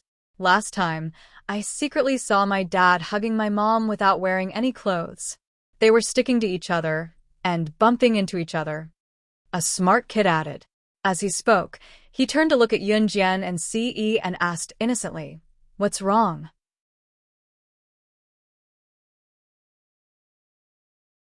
Chapter 1807. The child asked innocently. He even blinked his eyes when he asked the question. His small head cooperated with the other curious little heads beside him. He didn't even realize that he had just asked such a shocking question. Yunjian, Ce, Qinsini, and Zhang Xiaofeng were sitting at an old-fashioned square table in the main room of Qinsini's grandfather, He Qing's house. At this moment, Yunjian and Ce were sitting close to each other. Ce was holding Yunjian's slender waist with one hand intimately. Qinsini and Zhang Xiaofeng were sitting at the square table, each occupying a seat. After hearing the innocent child's words, Zhang Xiaofeng spat out a mouthful of tea water mixed with his own unique scent. The moment he spat out the tea water, Zhang Xiaofeng turned his head fiercely to prevent himself from spitting the tea water on anyone present. Cough, cough, cough. Cough. Zhang Xiaofeng was viciously robbed of his breath. He really didn't expect these mischievous children to say such things. What was worse was that these children were looking at Yunjian and Ce with expectant gazes, waiting for Yunjian and Ce's reply. This, cough, cough, cough. I see that there is still some sunlight outside. Cine, you haven't been in the sun for a long time. Let me bring you out to experience it. Zhang Xiaofeng randomly came up with an excuse and walked over to Qinsini to help her up before walking out. At this time, the sun had already set. Perhaps the sun set later in Jinda village and rose later in the morning, so at this time, there was still a trace of afterglow outside. Grandfather, He Qing, was personally cooking in the kitchen. He said that he wanted to properly entertain Yunjian and Ce, these two guests who came from afar. After Zhang Xiaofeng found an excuse to bring Qinsini out of the house, there was only Ce and Yunjian left in the house, along with the rowdy kids who were asking questions without knowing the gravity of the situation. Seeing that Ce and Yunjian were silent, Ce sized up Yunjian with his pair of beautiful eyes that made everything around them pale in comparison. The child who asked the question earlier innocently asked again, "Pretty sister, will handsome brother bump into each other? My mom said that only two people who love each other will do this. Doesn't handsome brother like pretty sister?" After the child finished speaking, all the children looked at Yunjian and Ce curiously. Yunjian's face was flushed the moment the child spoke. Ce's lips curled into a wicked smile. From beginning to end, he didn't move his eyes away from Yunjian's body. Under the expectant gazes of the group of children, Ce withdrew his hand from Yunjian's slender waist and said with a gentle gaze, "Her entire body is mine. Every part of her body belongs to me, so what do you think?" Ce didn't say it out loud. When the child asked such an innocent and bashful question, Ce and Yunjian reacted differently. Yunjian's face turned slightly red, and her cheeks even turned pink. On the other hand, Ce's initial reaction was to raise his handsome face. That devilishly handsome face of his really deserved a beating. Then will handsome brother and beautiful sister really bump into each other? The child opened his not-so-good-looking face and smiled. He seemed to be bored, so he asked another question. "Idiot, handsome brother means that he and pretty sister definitely won't stop at bumping into each other?" At this moment, Qinsini's cousin, He Dong Dong, added on mischievously. After he finished speaking, Yunjian's face turned even redder. The surrounding children all giggled. The child was still unsatisfied. He looked at Ce and asked curiously, Then will the handsome brother hug the beautiful sister while bumping into her, kissing and hugging at the same time? My parents will do that.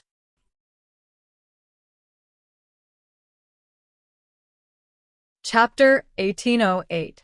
Yunjian felt like smacking Ce to death.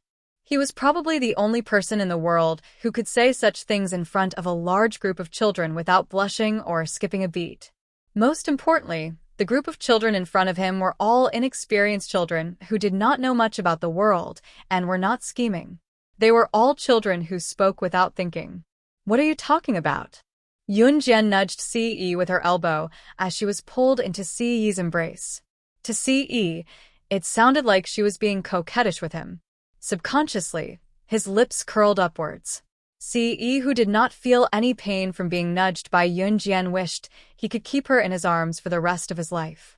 He was willing to listen to her whining for the rest of his life, just like how she whined to him just now. He really wanted to devour her without leaving any bones behind so that she could never leave his side. Do you like children, Xiao Jian? Ce's lips pressed against Yunjian's ear, his mellow and alluring voice lingering around Yunjian's ears. Yunjian heard it clearly. Yunjian did not think much of Ce's sudden question. Children? If one were to ask if Yunjian liked children, one would have to look at the type of children they were. Why was that? Yunjian liked children like her younger brother, Xiao Yunju, Duanli, and Duanya, who were obedient and a little lively when necessary. However, if they were like the brats she had met in the past who were unreasonable, and took the lead to bully kids younger than them, if they were brats like that, she would not like them. Ce watched as Yunjian's pretty face wore a thoughtful expression. As he watched, he could not help breaking into a grin. The group of children who stood around watching Yunjian and Ce were like curious babies. They did not make a sound but kept looking at Yunjian and Ce. Does pretty sister like a kid like me? Not only can I recite the text, but I can also help my parents with the housework. A little boy confidently patted his chest and said to Yunjian, Me too, me too. I'm so cute. Pretty sister must like me, right? A little girl with 2 ponytails shook her head. Her ponytails swayed left and right as she stood in front of Yunjian. She looked at Yunjian expectantly and asked. With this question, the surrounding children all rushed to ask Yunjian if she liked them in front of Yunjian. It was true that the children in the countryside were wild, but these children would not fight over this matter. They just argued verbally. Pretty sister is my cousin's friend. Of course, she likes me the most. At this time, He-Dong-Dong shook her little head and said confidently, Pretty sister won't like you. I'm the cutest and prettiest sister. She must like someone like me the most. The little girl with 2 ponytails rushed to say. After saying this, the little girl blinked her eyes and looked at Yunjian. She looked at Yunjian with a pair of eyes that seemed to be able to speak. The sound of arguing in the house about which child Yunjian liked the most could be heard at the door. Zhang Xiaofeng and Chen Xinyi sat on the bench at the door. Because Chen Xinyi's head hurt, Zhang Xiaofeng let Chen Xinyi lean her head on his shoulder. The cousins who usually bickered the most were the most harmonious at this time. If it was in the past, Zhang Xiaofeng would always tease Chen Xinyi. But recently, because Chen Xinyi's head hit the ground and she almost died, he was very careful even when supporting Chen Xinyi. They would still argue a little, but now it was Zhang Xiaofeng who was the weaker one. Hey, good thing we came out. Those kids in the house are too scary. Hearing the noise coming from the house, Zhang Xiaofeng could not help but complain. Chen Xinyi leaned her head on Zhang Xiaofeng's shoulder and grinned. She was really happy that Yunjian could be so happy. At this moment, a muffled male voice came from the house. That mellow and pleasant voice immediately stopped the quarreling children in the house. The words that came out of Ce's mouth were overbearing and arrogant, as if she was fighting over a lollipop with a child.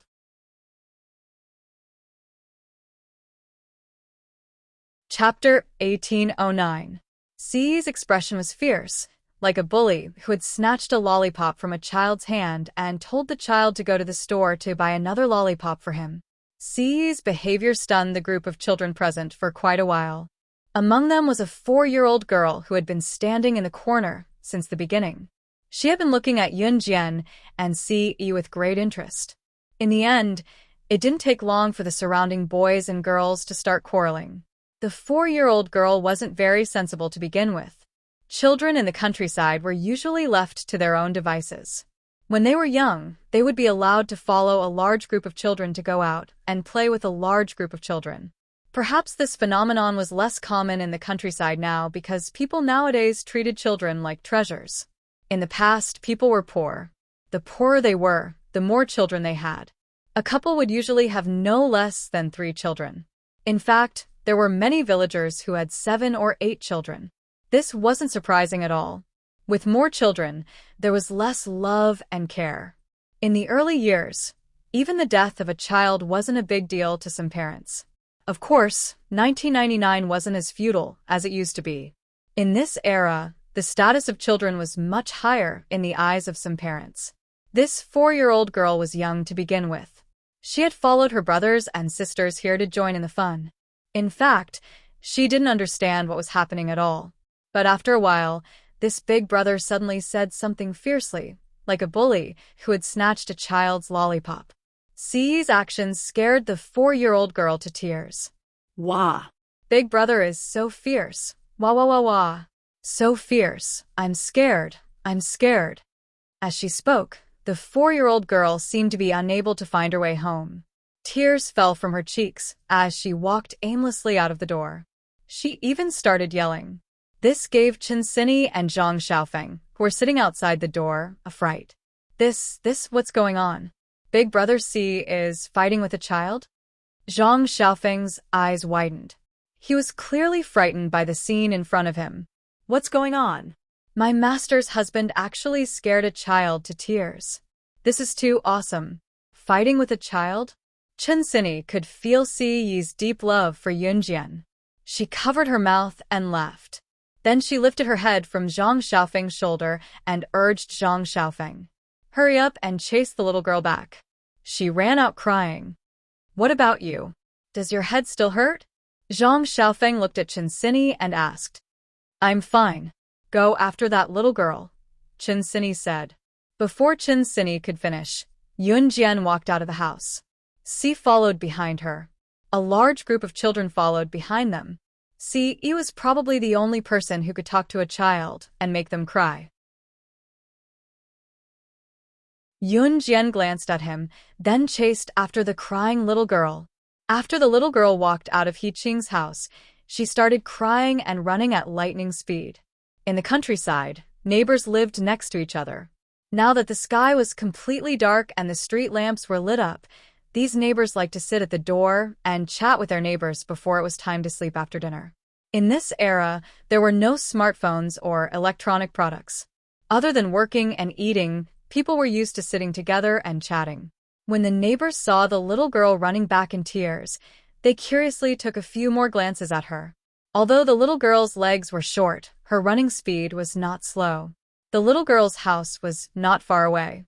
In the blink of an eye, the little girl rushed into the house. Not long after, an old lady in her 50s or 60s walked out fiercely with a crying little girl in her arms. Granny, an older brother is bullying me. Boo-hoo, he's so fierce, so fierce. The little girl hung on the old lady's arms and cried loudly. Granny was the local dialect for calling a grandmother. Old ladies in the countryside usually favored boys over girls. Of course, when their own daughter quarreled with other people, the old lady was not stupid. She would definitely help her own daughter. Seeing Yunjian and Ce walking over and hearing her daughters crying, the old lady glanced at Ce and scolded her without asking for the reason. You're tuning in to the Dreamy Chapters YouTube channel. We're so grateful for your support, and don't forget to subscribe to join us on this incredible journey through captivating stories. Your generosity through donations truly makes a world of difference, as it's the primary source of revenue that allows me to expand and enhance this channel for you. Thank you from the bottom of my heart for being a part of this adventure.